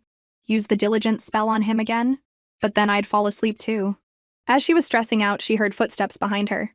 "Miss Rebecca, we're from the interrogation unit. His Majesty has instructed you to come with us." Hearing the word interrogation, Rebecca's heart skipped a beat. It's over, it's over. The Demon King suspected her after all. Claiming the king wanted to question her, 2 guards led Rebecca into the woods. Her heart pounded the whole way. Did His Majesty figure something out? Did Princess Lily tell him something? The more she thought, the more she panicked, especially worried that the Dragon King had revealed her secrets to Lily. As they got farther from the camp, the atmosphere grew more sinister. Rebecca couldn't help but ask, "What's going on?" In an instant, the 2 guards' faces turned cold, their eyes flashing with a murderous glint as they said, one word at a time, "We're here to send you on your way." Meanwhile, Princess Lily had deliberately lingered in the Demon King's tent to buy time. When she figured enough time had passed, she got up to leave. The Demon King felt her behavior was a bit odd, but he didn't give it much thought. After Lily left, the Demon King remembered Rebecca. A maid informed him she was still washing the horses. Hearing this, the king immediately dropped what he was doing and strode out of the tent, pointedly telling the maid not to inform Pacino. At the same time, a 2-meter-long blade whistled through the air, hacking down at Rebecca. She was filled with despair, thinking this was the end. But in that split second, the unexpected happened. A giant frog appeared out of nowhere, and in the blink of an eye, swallowed the 2 guards whole. Rebecca was so scared she shifted back to her hamster form. Screaming for help at the top of her lungs, she scrambled away as fast as she could. And so, 1 hamster and 1 frog raced wildly through the wind. After running for who knows how long, Rebecca was so focused on escaping that she didn't watch where she was going, missed a step, and went tumbling straight over a cliff. In that life-or-death moment, a pair of strong arms caught her and held her tight. Rebecca looked up and saw it was the Demon King. His expression was grim, but there was an unmistakable hint of tension in his eyes. "Get behind me." Before Rebecca could recover from the shock, the Demon King had already activated a magic circle. With a flash of light, the giant frog dissolved into a cloud of poisonous gas that slowly dissipated into the air. "Hold your breath," the Demon King said urgently, quickly reaching out to cover Rebecca's mouth and nose. The moment his fingertips touched her lips, time seemed to stand still. Rebecca felt her heart start to beat erratically. She cautiously glanced at the man so close to her, and couldn't help but remember all the moments they had shared in the dream. An unfamiliar feeling began to quietly grow in her heart. The close proximity sent the Demon King into a panic. He snatched his hand back and turned to leave. Rebecca quickly scrambled after him, but her foot slipped and she fell face first into the dirt. Watching the Demon King's retreating back, Rebecca started to cry. "Your Majesty, please don't leave me alone. I'm scared to be here by myself." Her cries stopped him in his tracks. He slowly turned around and saw a pitiful little girl kneeling on the ground, looking so miserable that anyone would have felt sorry for her. Just then, Rebecca's stomach let out an ill-timed grumble. She was so embarrassed she could have died. Stupid stomach, you could have been hungry any other time, why now of all times? In a flash, sizzling, juicy meat was already roasting over a fire. But Rebecca hesitated. Was this the meat from that poisonous frog? The Demon King coolly stated that he had already removed the poison glands. Hearing that, Rebecca took a confident bite, and the flavor instantly hit her soul. It was so good she could have stomped her feet. Rebecca's gaze unintentionally fell on the Demon King. She saw that he had cut the meat into small, easy-to-eat pieces just for her. It was a level of thoughtfulness he probably didn't even realize he had. At that moment, Rebecca was certain that the 2 guards hadn't been sent by the Demon King. She just couldn't figure out who wanted to harm her. As she was wondering, the Demon King spoke slowly. "Princess Lily kept me occupied for a full hour, just to lure you into this swamp of death." Rebecca was shocked. "Princess Lily used you just to kill a lowly maid like me? Perhaps the reason has to do with you, not me." Rebecca gathered her courage and moved closer to the Demon King. "Your Majesty, if I were Princess Lily, I'd be curious too. Why did you specifically request to have me transferred to be your personal maid? And why did you save me?" Faced with Rebecca's string of questions, the Demon King snapped, "It's because I've spared you time and time again that you dare to be so presumptuous." His words sent a jolt through Rebecca, and she dropped to her knees to beg for forgiveness. For a moment, the air grew deathly silent. After what felt like an eternity, the Demon King sighed, breaking the terrifying peace. "I checked. Your mother is indeed gravely ill." Hearing this, Rebecca quickly looked up and cautiously asked, "Your Majesty, do you know how she is now?" Seeing her tear-filled eyes, the Demon King couldn't bear it and softly reassured her, "She'll be fine." In truth, the Demon King had already secretly given his blood to the doctor, but he never intended for Rebecca to know. The Demon King's soft words of comfort struck Rebecca right in the heart. Moved to tears, she finally gathered the courage to tell him the secret she had kept hidden for years. Before I was 8, I was just an abandoned child, left for dead in a pool of blood deep in the forest. It was my parents who rescued me from the jaws of wild beasts. I have no memory of anything before I was 8. But they gave me all their love and turned a dying child into the happiest girl in the world. Hearing this, the Demon King was struck as if by lightning. A flood of buried memories rushed back to him. He, too, had once promised someone that he would find her. The Demon King spoke slowly. Do you want to know about your life before you were 8? Do you want to know why you were lying in a pool of blood in the wilderness? It was the first time Rebecca had ever faced this question, and she froze. All she remembered was being covered in injuries when her parents found her. Her past must have been terrible, and she didn't want to reopen old wounds. The Demon King's heart inexplicably tightened. Don't you want to know who hurt you? Don't you want revenge? But Rebecca just smiled serenely. The people who love me wouldn't want me to be trapped in hatred and pain. Letting go of the past is the best way to honor them.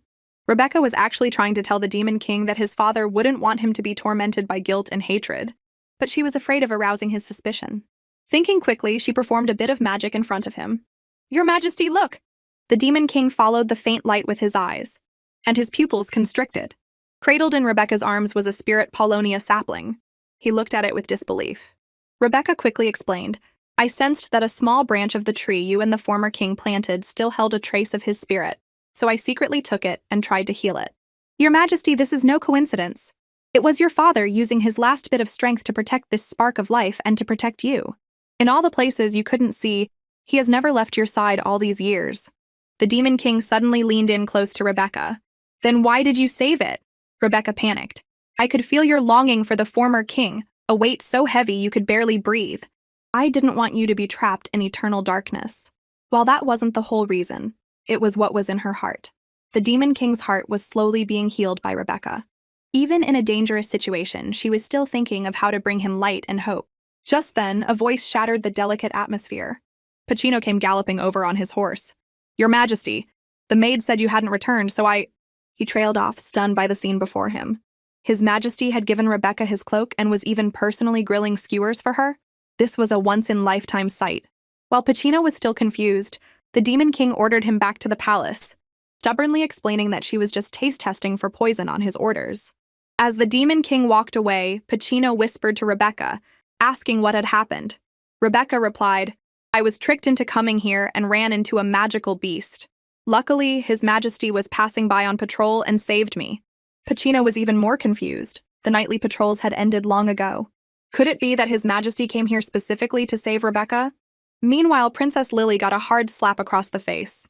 The Northern King roared with uncontrollable fury. How dare you act so rashly? It was just a worthless little maid, and because of your foolish actions, the Demon King changed the hunting grounds. Our entire meticulously planned operation is ruined. Lily, her eyes filled with tears of grievance, held her stinging cheek and shot back, She is no ordinary maid. When she was in danger last night, the Demon King personally went to save her, and she's working for Brother Brian. Hearing this, a malicious glint appeared in the Northern King's eyes. That's enough of a lead for us to stir up some real drama. The next day, the highly anticipated autumn hunt began. The Demon King made his entrance and immediately showed off his incredible skill. An arrow flew from his bow and struck a massive black bear, an easy opening kill. Pacino didn't miss the opportunity to shout his praise. Incredible skill, Your Majesty! To help the Demon King finally find a partner, he had specifically brought Rebecca to the event, hoping she would witness his impressive prowess. However, Rebecca's attention wasn't on the Demon King at all. Instead, she was worried about the bear that had been shot. That must be a new mother. Even as she was dying, she was desperately trying to crawl back. She must have been worried about her cub. Pacino was stunned. The first step of his grand plan had failed just like that. He quickly reassured Rebecca, Don't worry, we'll go find the cub right now. But he had no idea that this scene had sparked an unfamiliar displeasure in the Demon King's heart. The hunt ended, and as night fell, a magnificent ball began. The Demon King's mood soured when he couldn't find Rebecca anywhere. When he learned that Pacino had borrowed her, his face instantly darkened, and he gave a cold order. From now on, anyone who requests leave must report directly to me. Just then, Rebecca made an elegant entrance to the sound of everyone's admiration. The Demon King's gaze was instantly captivated, his eyes practically glued to her. He even found Pacino standing beside her, particularly annoying. Little did he know, this was the second step of Pacino's plan to end the Demon King's single life, spark the man's jealousy. Rebecca casually glanced toward the throne and saw Princess Lily smiling as she poured the Demon King a drink. They were chatting happily, the atmosphere pleasant. A wave of bitterness washed over Rebecca. Meanwhile, Pacino, following his plan, gallantly invited Rebecca for a dance. The two of them danced gracefully to the beautiful music, looking like a perfect, deeply in love couple. Seeing this, Lily tentatively asked the Demon King, "Your Majesty, will you grant them a marriage?" The Demon King was lost in thought for a moment. Then, without a word, he drained his wineglass. A sly smile crept onto Lily's lips, as if she were hatching some secret plot. The Demon King said flatly, "I will handle Pacino's marriage myself. As for you, Princess Lily, you've been paying far too much attention to Rebecca. You will give me a reasonable explanation for last night's events." Lily's face went pale with fear, and she quickly explained, "Your Majesty, I saw that her identity was unknown, and I was afraid she might be a threat to you." The Demon King didn't even look up. "All of your clothing shops in this country have been shut down, and the head of that horse of yours has been delivered to your tent." Hearing this, Lily's legs gave out, and she collapsed to the floor with a thud. But the Demon King continued his cold warning without a shred of mercy. "My people are not for you to command." Seeing this, Lily could only crawl forward and beg for forgiveness. At the same time, the Demon King felt an indescribable heat wash over him, and his consciousness began to blur. Lily saw her chance and rushed forward, feigning concern as she helped him up. "Your Majesty, let me help you back to your tent." Rebecca's eyes were involuntarily drawn to the Demon King. Seeing this, Pacino became even more certain that feelings were secretly blooming between the two of them. Little did he know, Rebecca was just trying to figure out a time to enter the Demon King's dream. She anxiously said to Pacino, "Sir, His Majesty is very drunk. I should go help." Pacino, of course, was thrilled, hoping this would be the chance for the Demon King to open up to Rebecca. Meanwhile, Lily reported back to her father, the Northern King. "Father, I sent the maid away. It's just the two of them in there now." Hearing this, a malicious smile spread across the Northern King's face. "Excellent. The magic I put in that wine isn't just for seduction." At that moment, the Demon King's face flushed an unnatural red, and his breathing grew ragged. Rebecca cautiously approached and gently covered him with a blanket. After confirming that no one else was around, and that the Demon King seemed to be unconscious, she was secretly delighted, thinking this was the perfect opportunity to enter his dream. Her eyes were fixed on the Demon King's lips. All she needed was his emotionally charged saliva. "All I have to do is kiss him. Just kiss him." Thinking this, she slowly leaned toward his lips. Just as their lips were about to touch, the Demon King's eyes suddenly snapped open. Rebecca shot back with a jolt. The Demon King sat up abruptly and demanded, "Are you in my dream again?" Rebecca's heart tightened, thinking he was just deliriously drunk. Before she could react, the Demon King's handsome face was close, his magnetic voice whispering in her ear, "You were about to kiss me just now, weren't you? What, are you going to suck out some more spider venom?" Rebecca was in a complete panic, not expecting the Demon King to remember what happened in the dream. She could only keep telling herself it was a coincidence. But then, the Demon King began to describe the details of the dream with perfect clarity. "Last time, you were a little guard in armor. The time before that, you were a nurse in a uniform, so what are you this time?" Hearing this, Rebecca felt like she'd been struck by lightning, her mind completely blank. The Demon King fell back again, weak, mumbling incoherently. He vaguely sensed that this dream was different from the others. His whole body felt like it was on fire, the searing heat growing more intense. Looking at Rebecca, for some reason, he found himself having some unspeakable wicked thoughts. But Rebecca didn't want to miss such a good opportunity. Figuring the Demon King thought he was in a dream anyway, she steeled herself, gritted her teeth, and pressed her lips to his. The moment they touched, the Demon King's eyes snapped open again. The Demon King tried to push Rebecca away, but the drug was too powerful and she easily overpowered him. Rebecca knew this was her only chance, so she mustered all her strength to seal his lips. She successfully pried his mouth open and, using his emotionally charged saliva, entered his dream once again. Only this time, in the dream, she had turned back into an adorable little hamster. Just then, she heard the sound of urgent footsteps. The young Demon King instinctively scooped up the hamster and signaled for her to be quiet. Since that day, he had been mercilessly locked in this dark prison. The greedy winged Dragon King coveted the mysterious and powerful divine bloodline within him and sent people to torture him cruelly every few days. Not only that, but to keep any living creature from getting near him, the Dragon King had arranged for a swarm of spiders to watch him day and night. The young Demon King was worried the hamster would be harmed, so he whispered for her to leave quickly. Looking at the seals all around him, the young king thought that rather than letting his divine bloodline fall into the hands of his father's killer, it would be better to entrust it to the hamster before him and help her escape.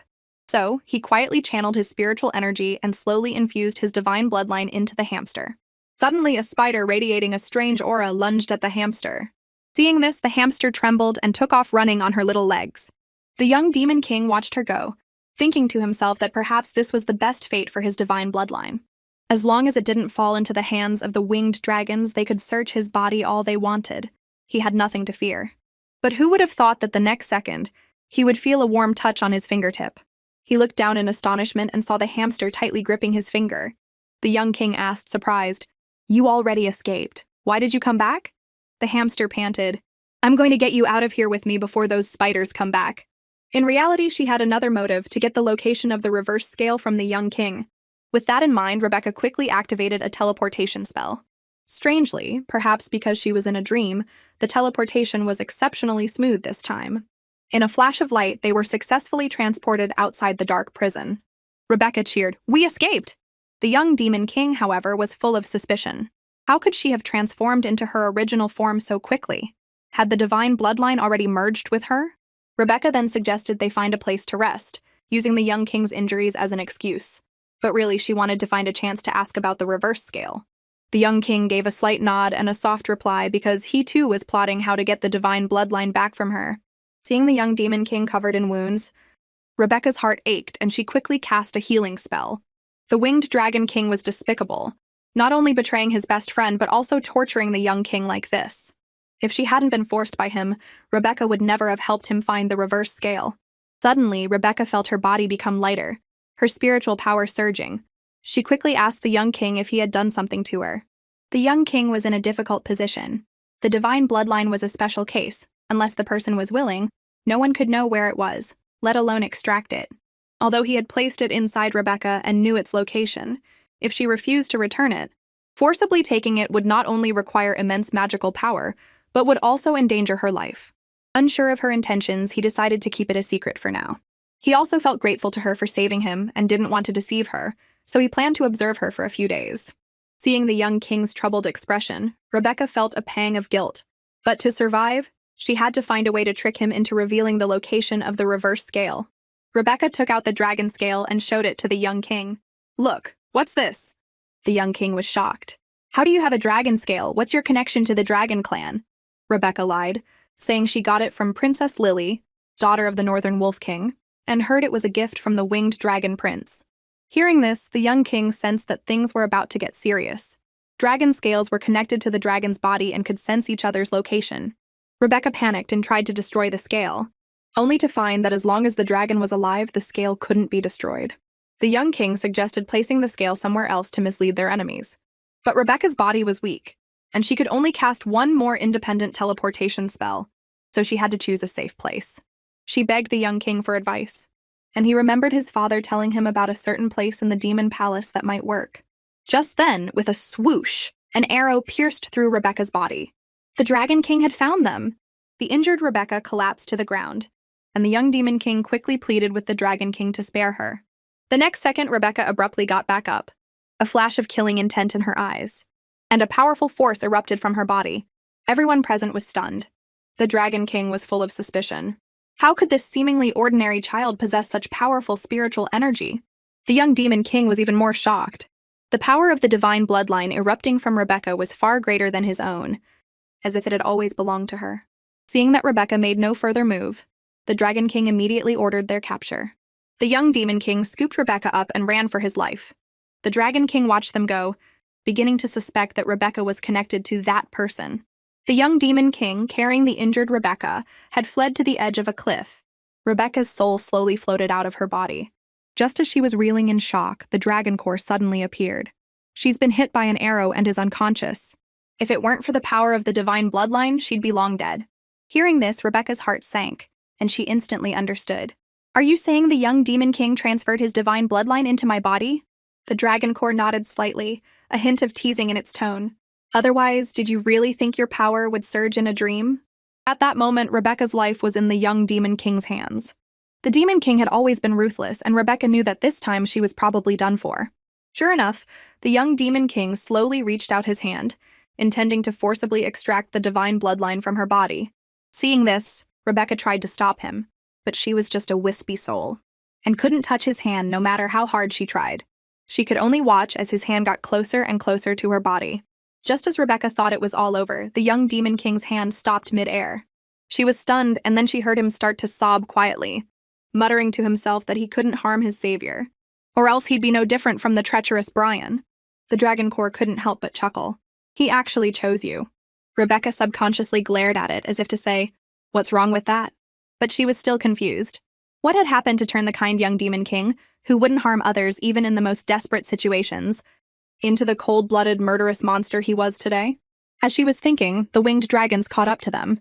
The young Demon King instinctively held Rebecca tightly in his arms. At the same time, Rebecca's soul quickly returned to her body. With the winged dragons closing in and a deep abyss behind them, a sense of despair filled the air. Rebecca let out a weak whimper. The young Demon King was overjoyed. "You're awake!"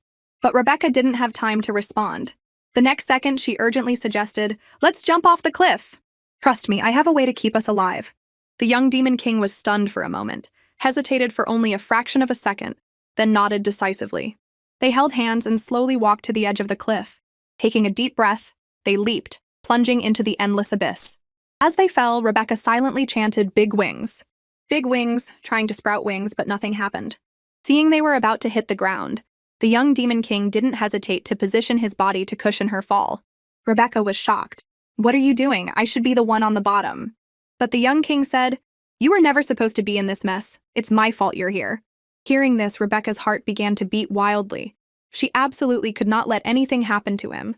She pushed through her weakness, gathered the last of her strength, and cast a teleportation spell once more. Luckily, it worked, and they managed to escape death. However, before the joy of survival could even set in, Rebecca suddenly coughed up a mouthful of blood. Her body felt like it was being swallowed by an invisible black hole, her strength draining away.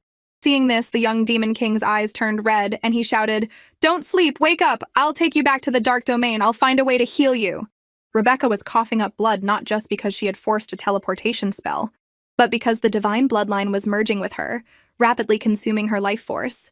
The young Demon King's heart tightened, and he quickly checked the divine bloodline within her. Sure enough, only 2/3 of it remained. He had to get it back immediately. But Rebecca was his savior, and he couldn't bring himself to do it. The only way was to get back to the Dark Domain, and have the royal physicians help him before the bloodline fully merged with her. But as soon as the young Demon King arrived at the palace in the Dark Domain, he was stopped by the guards.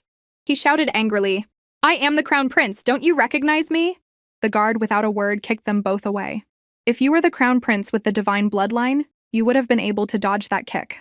The young king realized in shock that all the palace guards had been replaced.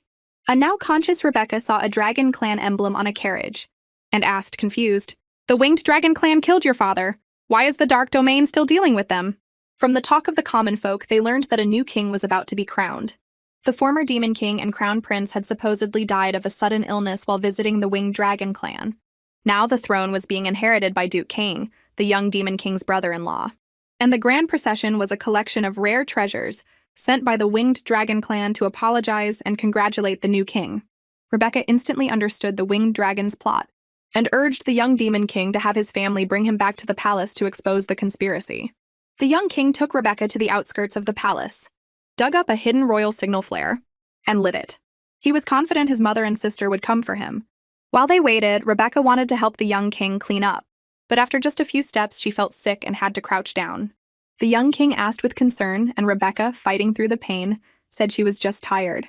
When they reached the river, the young king, seeing how weak Rebecca was, offered to wash her face. His gentle movements made her forget. He was the same bloodthirsty Demon King. He also carefully tidied her messy hair and pinned a cute hamster-shaped clip in it. Rebecca looked at her reflection in the water and sighed. "You're really good at this. This is the first time anyone's ever done my hair." The young Demon King was shocked. "Your mom never did your hair?" At the mention of her mother, Rebecca's expression changed. At his age, her adoptive parents hadn't found her yet, and she didn't even know who her real parents were. Seeing this, the young king quickly comforted her. "It's okay. If you like it, I'll do your hair every day from now on and buy you pretty hair clips." Rebecca was incredibly touched, but to save her own life, she had to probe him. "What are your plans now?" The young king's eyes were firm. "I will take the throne, crush the winged dragon clan, and unite the continent." "What about Brian? What will you do to him?" "I'll rip out his reverse scale while he's still alive and make him wish he were dead." Getting closer to the answer, Rebecca asked more boldly, "And where do you plan to hide the reverse scale?" The young king answered without a second thought, "I will bury it under the spirit Polonia tree to be with the ants, the sewage, and the dirt, as an offering to my father." Rebecca finally knew where the reverse scale was. Once she completed her mission, she could go back to a peaceful life with her parents. But doing so felt like she was betraying the young demon king. Just then, they heard the sound of a carriage in the distance. They both turned. The young demon king recognized his mother's carriage at a glance and shouted excitedly, "Mother! Sister! I'm here!" But the next second, his smile froze. The man in the carriage yelled, "Someone! Execute this commoner who dares to impersonate the crown prince." The young demon king never imagined that even his beloved sister would betray him. "You are not Abramt. My poor dear brother followed our father to the heavens." At Duke Cain's command, the guards swarmed forward, instantly surrounding the young demon king and Rebecca. Rebecca urged him to take back the divine bloodline from her, but he couldn't bear to see her get hurt and hesitated. In that moment, a blade pulsing with chilling killing intent fell toward him. At the last second, Rebecca threw her arms around the young demon king and pulled him out of the way. But their enemies were like a pack of wolves, using their superior numbers to press in. Rebecca cast her teleportation spell again, and with a faint shimmer of light, they vanished. But she was already too weak, and had only managed to move them a short distance. She once again begged the young demon king to take the divine bloodline, his heart twisting with pain and conflict. As he hesitated, the sound of hoofbeats approached. The old dragon king and his son Brian arrived, radiating menace. "Do what you want with the boy," the old king ordered, "but leave the girl alive." They were quickly found again and surrounded by the hungry pack. Rebecca knew there wasn't enough time for him to take back the bloodline. A look of resolve flashed in her eyes. "If I could defeat the old dragon king once, I have to try again now, even if it costs me my life." With that thought, she turned to the young demon king, her expression serious. "You have to remember what I'm telling you.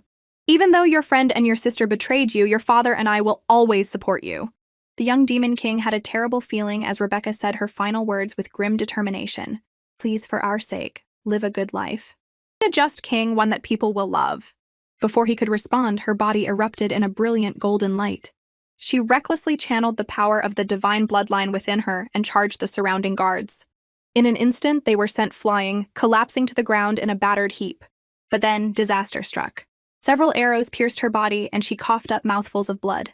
The young demon king's heart seized, the pain so intense he could barely breathe. "Little demon king, don't come over here!" Enduring the searing pain, Rebecca waved her small hand, and a shimmering barrier materialized in front of him, protecting him completely. The young demon king was consumed by grief and self-loathing, hating how weak he was, unable to even protect his dearest friend. All he could do was watch as the old dragon king seized Rebecca. The old king's eyes glinted with greed and curiosity, determined to uncover her true identity. The young demon king cried until his voice was raw. Just then, a cold, eerie voice echoed in his mind. "I told you that you would pay for your foolishness. How does it feel to watch someone you care about in peril, completely helpless? A pity it's too late now. The divine bloodline has already fully merged with that girl." "Who are you?" the young demon king asked in shock. The voice replied with a hint of smugness and mockery. "I am the one who can grant you the ultimate power." The evil god's voice was cold and tempting. "Share your body with me, and I will help you turn the tables and reclaim your throne." The young demon king's mind reeled. His father's warnings echoed in his ears. The evil god was the most malevolent being in existence, and the gods had exhausted their power just to seal him away, leading to their own downfall. He fiercely refused, unwilling to make a deal with the devil. But he was trapped with no way out, and the evil god had him right where he wanted him. Meanwhile, Rebecca had achieved her goal for this dream and decided to end it with her own death. In her 2 trips into his dreams, she had touched the deep-seated hatred in the young king's heart. While she couldn't change the past, she wanted to protect him just once in this dream, to show him that the world wasn't only filled with betrayal. With that, she channeled all her spiritual energy, and the pattern of a self-destruction spell began to glow on her skin. The young demon king screamed, lunging forward. "It's no use. Once the self-destruction spell is activated, it can't be reversed." "I am the only one in this world who can reverse it," the evil god's voice hissed again. The young king froze, then gritted his teeth. "I'll share my body with you, but you have to save her." The deal was struck, and the evil god instantly possessed his body. The next second, that same body began swinging its sword like a madman. The old dragon king was the first to fall, followed by his treacherous sister and brother-in-law. Duke Cain's cries for help were cut short by the blade, and his sister's pleas for mercy were met with none. By the time Rebecca sensed the strange, violent energy, it was too late. A cold blade pierced her heart.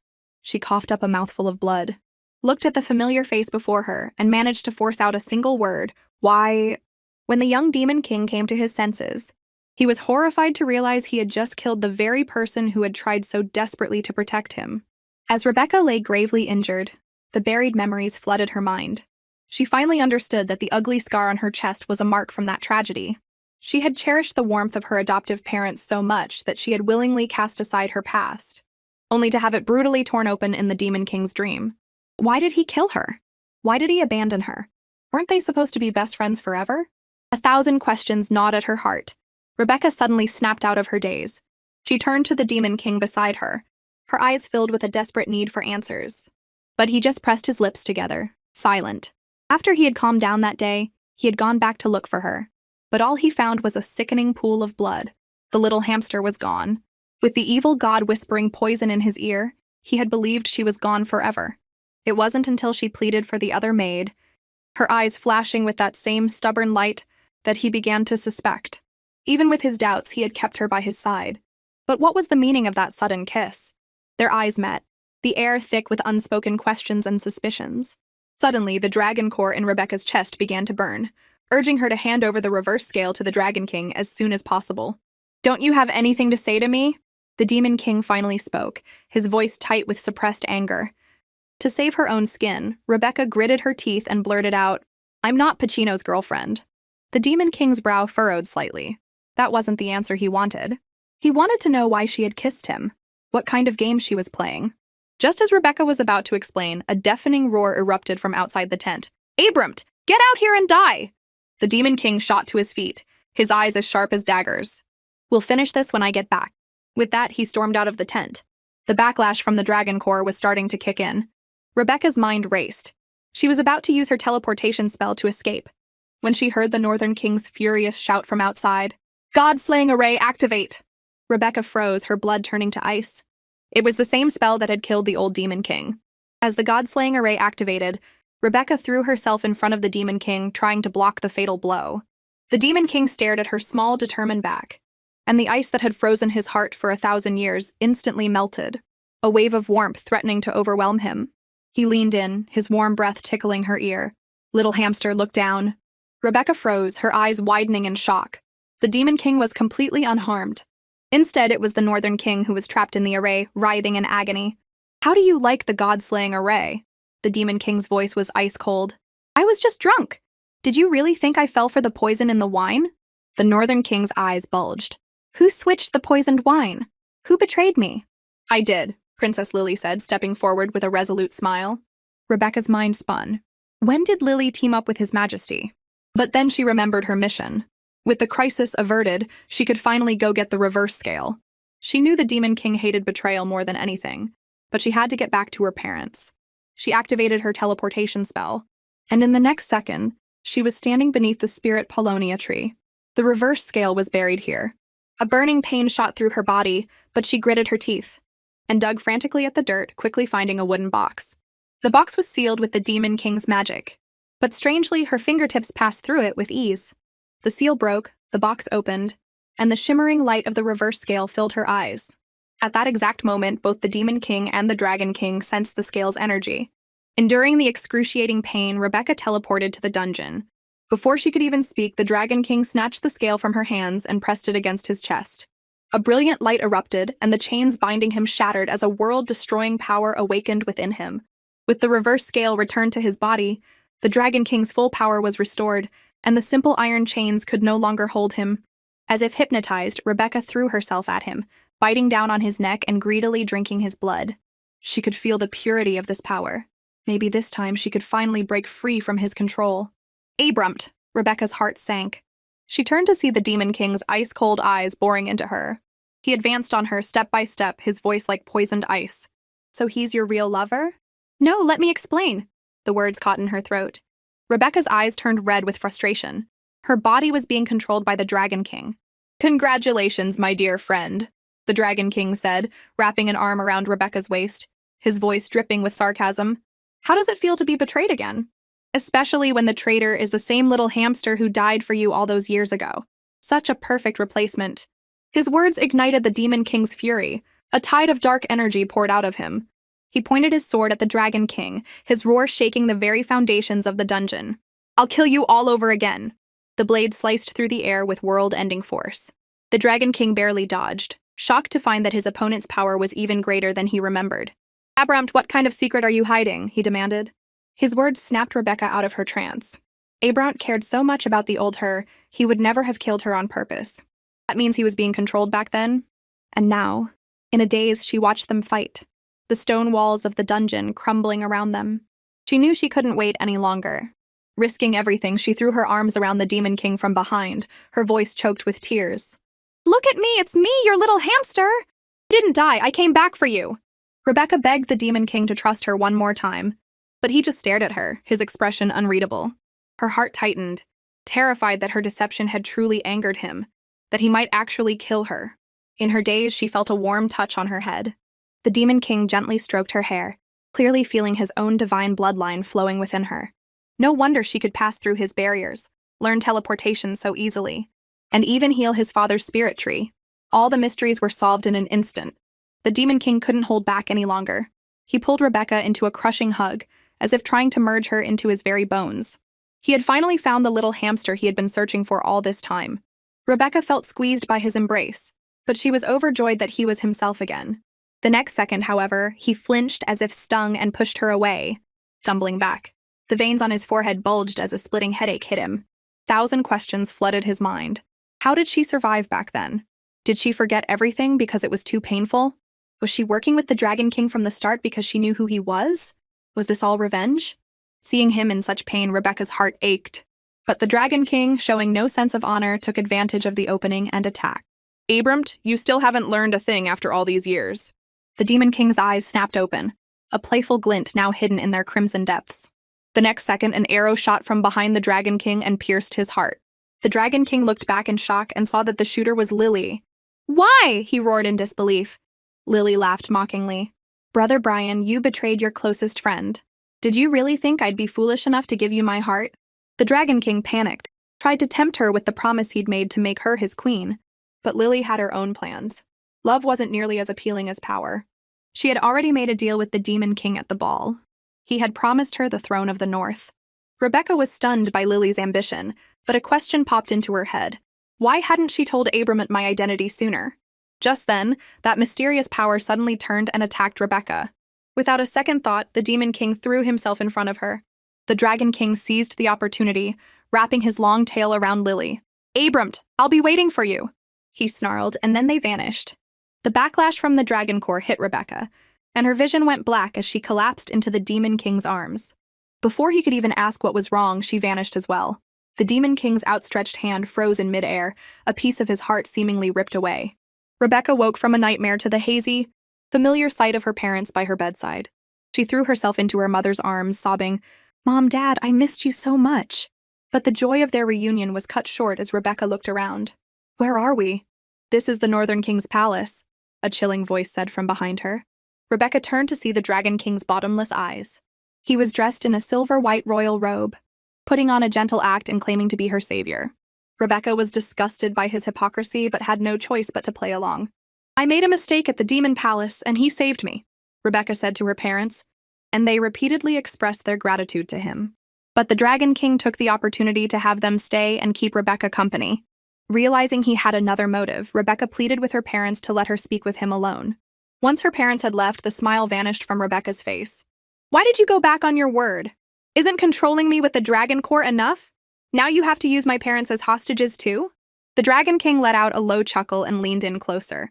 Have you ever entered the Demon King's dream alone before?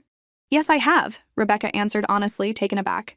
The only person who has ever been able to enter a dream within dream twice is me. The Dragon King's composure finally broke. Have you ever wondered why you can do it now?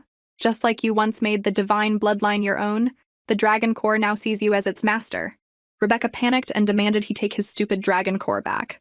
But the Dragon King just sat back down leisurely. I was going to. But your body, in its desperation to survive, has already absorbed it. Now, you are my Dragon Core. This meant that Rebecca and the Dragon King were inextricably linked. She didn't want to live a life dependent on his blood. But to find out the truth about her, the Dragon King shamelessly used her parents as leverage. Rebecca couldn't take it anymore. She grabbed a glass of water from the table and threw it in his face. "You backstabbing liar! You're despicable!" Just then, a doctor entered the room. The Dragon King, completely unfazed, stood up and left, not even noticing the Demon King disguised among the medical staff.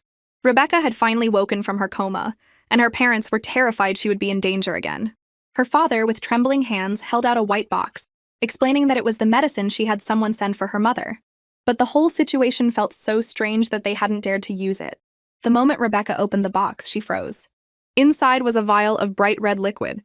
It was the Demon King's blood. Rebecca remembered mentioning her mother's illness to him at the ball. She never thought he would have secretly sent his blood.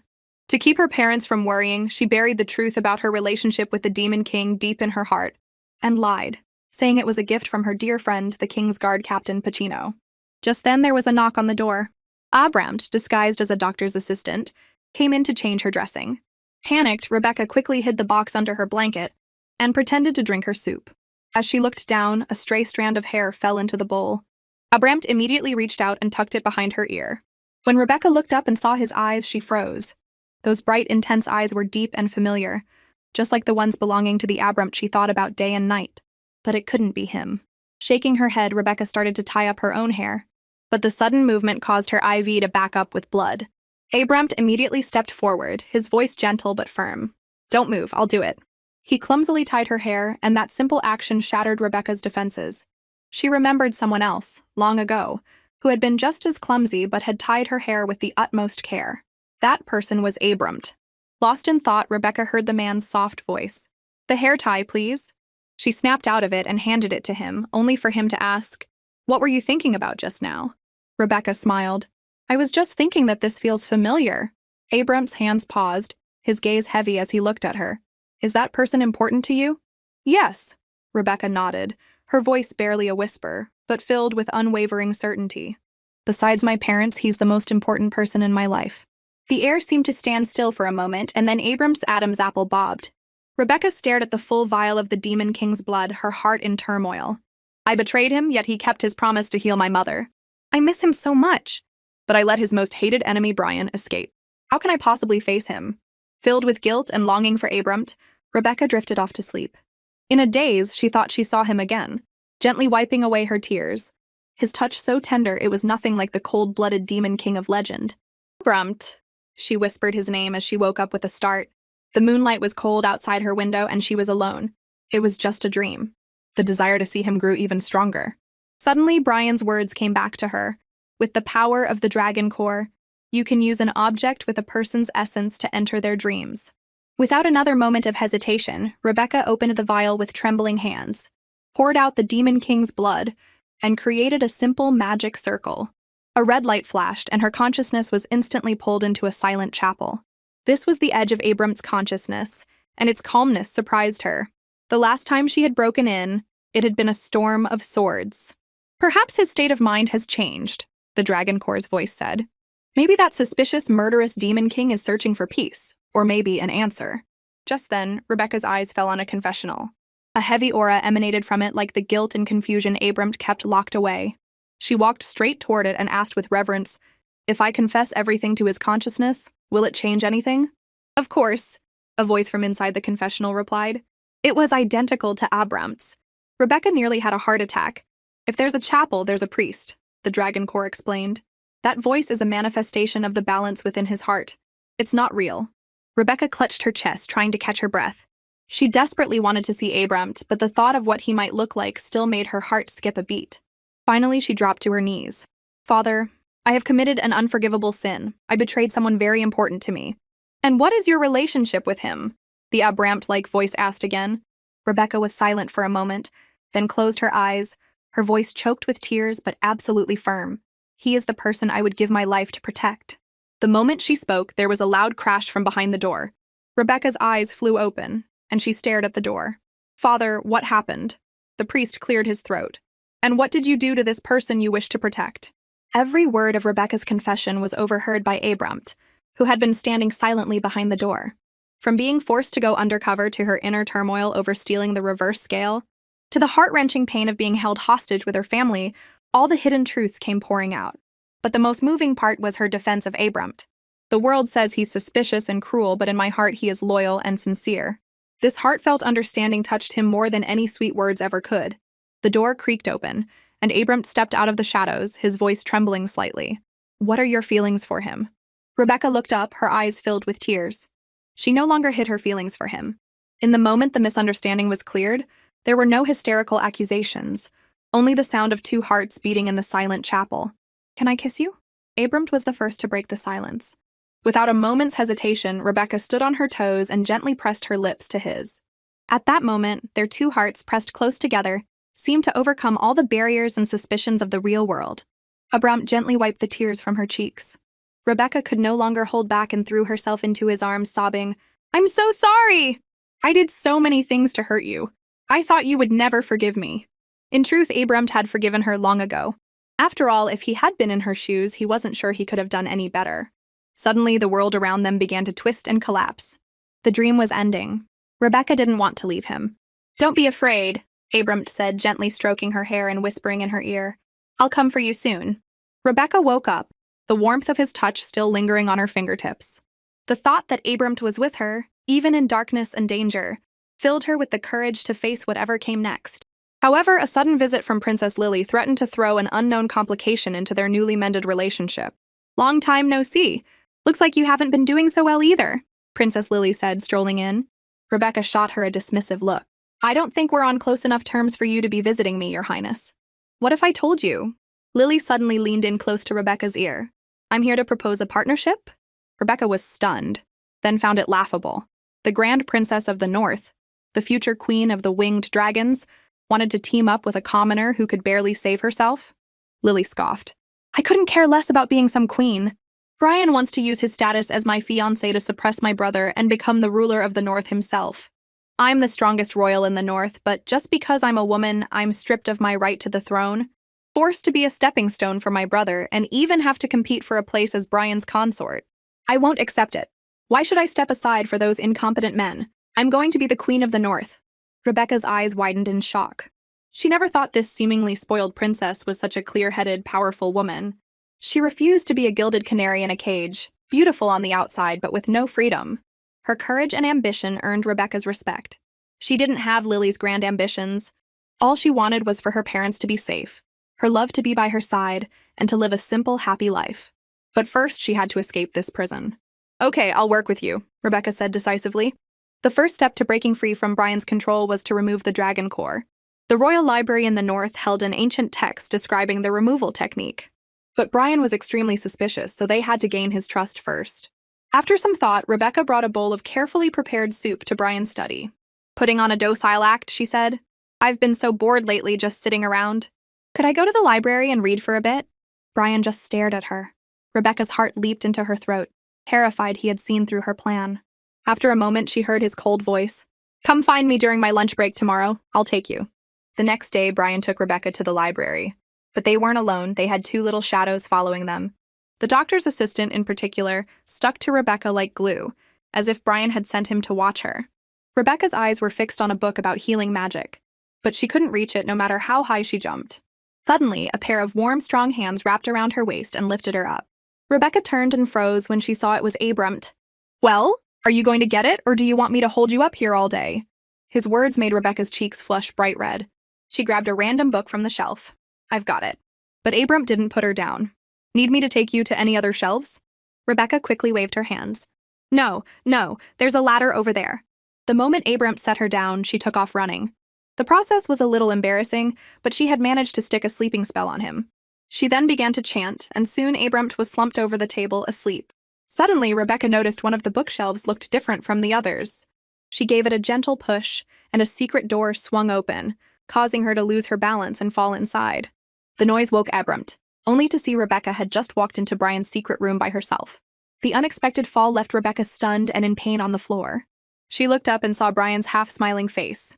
"What, the entire library isn't enough for you? You had to come here for some extra credit?" Rebecca's mind went blank. "You have to let me explain." "No, wait! I just pushed the bookshelf a little. Is your foot okay?" Before she could finish, Brian bent down and scooped her into his arms. The moment his hand touched her twisted ankle, a sharp pain made her cry out. Outside the secret room, Abram's heart clenched. He hesitated, wondering if he should rush in, then heard Rebecca's tearful shout, "Brian, stop!" That was it. Abram couldn't take it anymore. He stormed over to the bookshelf and shoved it aside. The entrance to the secret room was wide open, and the sound of footsteps grew louder. He quickly ducked behind a nearby shelf, pretending to read, but his eyes were glued to the entrance. When he saw Brian carrying Rebecca out, her face pale with pain as she curled up in his arms, Abram completely lost it. "Stop!" he growled at their retreating backs. Brian slowly turned, a meaningful smile on his face. Abram's deep voice stopped Brian. "Sir, I must ask you to stop. It would be improper to be seen like this." Brian whipped his head around, his gaze like daggers. The moment their eyes met, Rebecca could almost smell something burning in the air. "You are currently Princess Lily's fiancé," Abram said, his voice steady but his words precise. To be seen carrying another woman would inevitably lead to gossip. With the late prince's descendants eyeing the throne, I'm sure you wouldn't want to give them any ammunition, would you? His words hit Brian right where it hurt. He let out a cold laugh, surprised that a mere medical assistant could have such a clear grasp of the political situation. Abram seized the opportunity and reached out, taking Rebecca from his arms. "We will do everything we can to heal Miss Rebecca's leg." Brian didn't argue further and turned back into the secret room. Rebecca caught a glimpse of the secret door closing, noticing it was opened by Brian's fingerprint. An idea began to form in her mind. "Don't take risks like that again," a man's voice said from above her, a hint of concern in his tone. "If anything else happens, tell me. I can help you." Rebecca was confused. "Why are you helping me?" "Because Abram sent me to watch over you," the man said simply. Rebecca's face flushed. "So even before I explained everything in the dream, Abram was already looking out for me."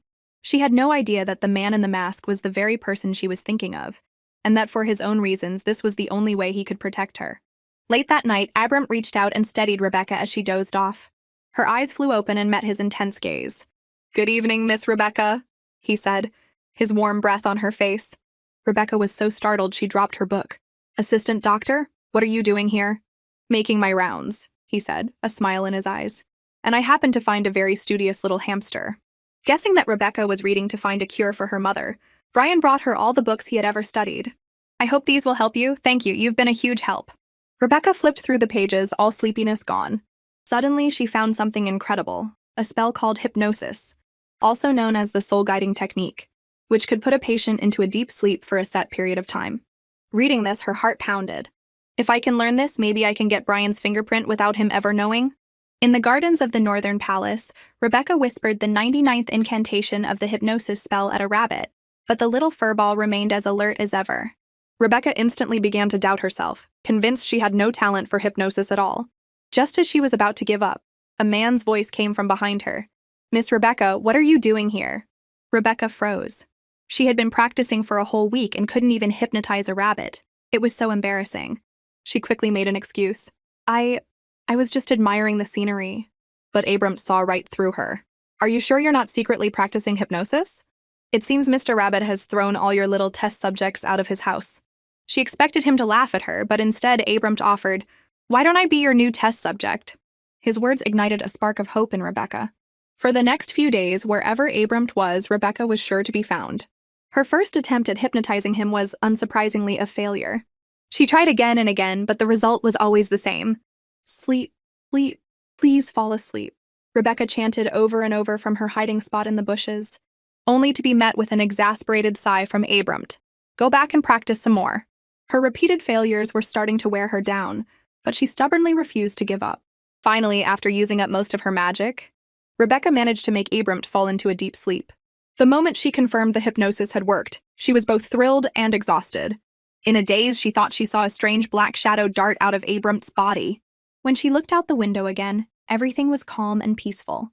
She dismissed it and, hoping her magic would last longer next time, decided to go to the library to find an older text. After all, making Brian sleep for just 10 minutes wouldn't be nearly enough. Just then, Abram suddenly woke up.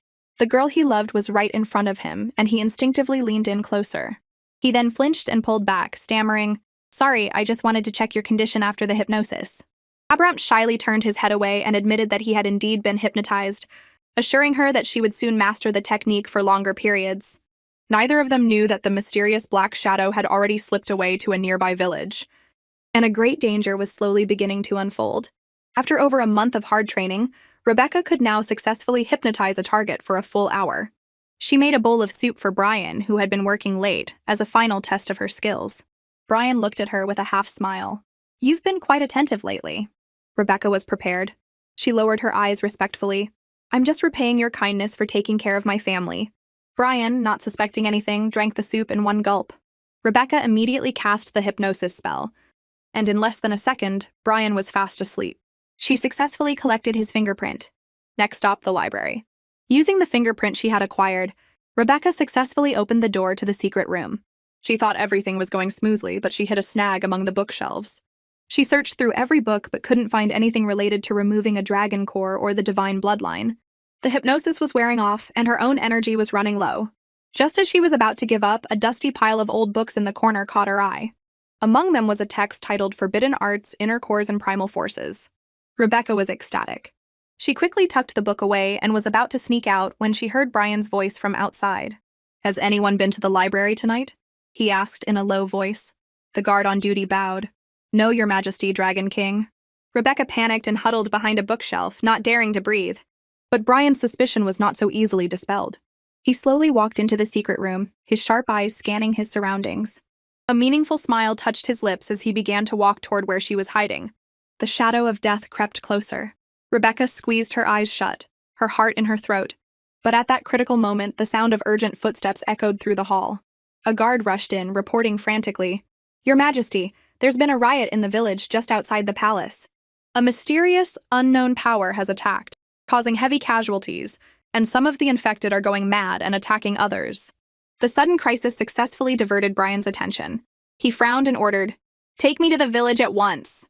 As Rebecca watched Brian hurry away, she let out a long sigh of relief. But the guard's mention of a mysterious power sent a strange chill down her spine, and a strong sense of foreboding washed over her. The palace was crawling with Brian's spies. No matter how well she hid the ancient text, it would be found sooner or later. Just as she was pacing in a panic, the riot broke out in the village. The order for all medical personnel to assemble immediately became her only chance to escape. She stopped the team of doctors and, claiming she had some experience with healing magic, begged to join their medical team as an assistant. The young assistant agreed without a second thought, but the doctor beside him hesitated, saying they should ask for Brian's permission first. To her surprise, Brian agreed. His unusual behavior sent a shiver down her spine. The moment she arrived at the scene of the riot, Rebecca was frozen with horror.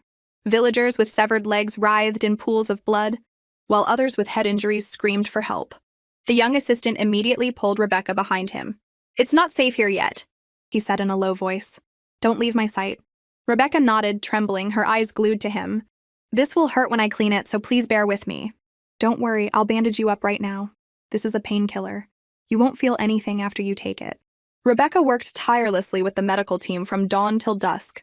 She had just managed to catch her breath when she saw a villager go berserk, about to bite one of his companions. The soldiers were in a panic. "Does anyone know healing magic?" "I do." Rebecca stepped forward without hesitation, a faint healing light glowing at her fingertips. No one expected that her newly learned healing magic would instantly suppress the berserker, feat that would normally require 2 or 3 mages. The soldiers gave her a thumbs up in admiration, but the cheers had barely faded when an urgent call for help came from the next section. On one hand, she had promised the assistant she wouldn't wander off. On the other, there were countless injured people waiting for help. Rebecca gritted her teeth. "I'll go with you." But the deeper she went into the heart of the riot, the more out of control the situation became. Her meager magic reserves were quickly depleted. And then things got even stranger. The infected villagers began to move in unison, as if controlled by an invisible force. And all their crazed eyes were locked onto her. "After me!" Rebecca's heart tightened. In that critical moment, the young assistant appeared by her side. Rebecca apologized to the young assistant, her face full of guilt. She quietly explained that she hadn't thought things through and had caused trouble.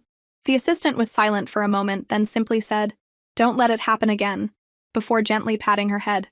But the tender moment was shattered when a dark monster leaped from the shadows. The assistant reacted instantly, shoving Rebecca out of the way and telling her to hide.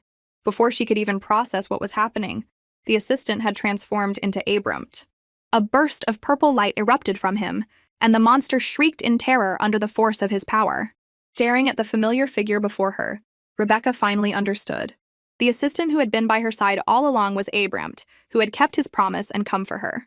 In the heat of the battle, Abrumt let his guard down for a moment, and the monster's dark energy tried to invade his body. Seeing this, Rebecca rushed forward, shouting for him to get out of the way. She insisted she wanted to fight by his side, not just hide behind him. But Abram explained that her healing magic could only dispel the dark energy, not destroy it completely. If they didn't eradicate it at its source, the monsters would spread and harm more people. With that, he summoned a crimson light in his palm and instantly annihilated all the monsters. Rebecca watched his back and asked softly, "Is there a way to destroy the monsters for good?" Abram turned and confirmed there was. He recalled his father's words. When healing magic is mastered to its peak, it possesses immense destructive power, capable of cleansing not just these mysterious forces, but all the evil spirits in the world. His words were a revelation for Rebecca. Abram was familiar with these forces, and when she pressed him, he finally admitted that the dark energy originated from the evil god within him. This recent loss of control was due to a lapse in his concentration. He took all the blame, not wanting Rebecca to feel even a shred of guilt. Hearing this, Rebecca couldn't help but cry, her heart aching for all the years he had endured this burden alone. But Abram took her hand and said that now that he had her, they could fix their mistakes together. Moved by his words, Rebecca's eyes filled with determination. She vowed to practice her healing magic even harder, to one day bring peace back to the world. Their bond grew stronger, woven from threads of darkness and tenderness. Little did they know the Dragon King was watching from the shadows. He had already figured out that the assistant was the Demon King, and that the attacks on the village were connected to him. After defeating the monsters, Rebecca immediately began treating the injured villagers. Abram confessed that he was staying in the palace because he was worried Brian would cause trouble with the inner core, and this was the only way he could protect her up close. Rebecca readily agreed. She wanted to get her parents out of the palace first, to prevent Brian from using them as leverage, and had already planned the perfect escape route. According to the soldiers, the river in the village originated from within the Northern King's palace. In the secret library of the Northern Palace, a cold glint appeared in Brian's eyes. So, she took the text on how to remove the dragon core and divine bloodline. It had all been a part of his plan. He had deliberately shown Rebecca how to get into the secret room, played along with her hypnosis, and let her take his fingerprint, all while waiting for her to successfully remove the dragon core and divine bloodline. That would be the day he would finally defeat Abram and restore the glory of the winged dragons. Meanwhile, under a wisteria trellis, Rebecca frowned at the yellowed pages of the ancient text. It described two methods of removal. One was brutally cruel. Forcibly removing the dragon core and divine bloodline would kill the host. The other was gentler, but required cultivating a primal force stronger than both the dragon core and the divine bloodline. In other words, her choices were to die or to become stronger. Just as she was falling into despair, Abram appeared quietly behind her. Seeing her red-rimmed eyes, a playful smile touched his lips. "This isn't the little hamster I know." Rebecca looked up, puffing out her cheeks and accusing him of gloating, only to feel her ears turn red when he saw right through her worries. "You don't have to worry so much." Abram's voice softened, his fingertips gently brushing her hair. "You were born with the ability to remove the dragon core and divine bloodline. You just need to master your healing magic to its highest level, and you'll awaken a world-destroying primal force." Rebecca froze, her heart pounding as she looked into his serious eyes. "Really?" she asked, her voice trembling slightly. "Of course." Abram leaned in closer, his warm breath tickling her ear. "Our little hamster is going to be the most powerful healing mage in the world." Rebecca's cheeks flushed crimson. "Thank you, Abram. I'll do my best." Half a month later, the royal city was suddenly attacked by a dark force. The remnants of the dark energy had developed a consciousness of their own, and were far more dangerous than Brian had anticipated. Rebecca offered to go to the front lines to treat the wounded, but Brian stopped her with a grim expression. "It's too dangerous out there. You're staying in the palace." Rebecca stubbornly began to chant a spell, and in less than a second, the wound on the reporting soldier's arm had healed. "How about now?" she asked, her eyes shining with determination. "My healing magic is far more powerful than any of the mages you've gathered." Seeing this, Brian finally relented, but as she turned to leave, he warned in a low voice, "If you try anything, you know what the backlash from the dragon core will do." Rebecca paused but didn't look back. She made a silent vow to herself. This time she would not back down. She would protect the people she loved,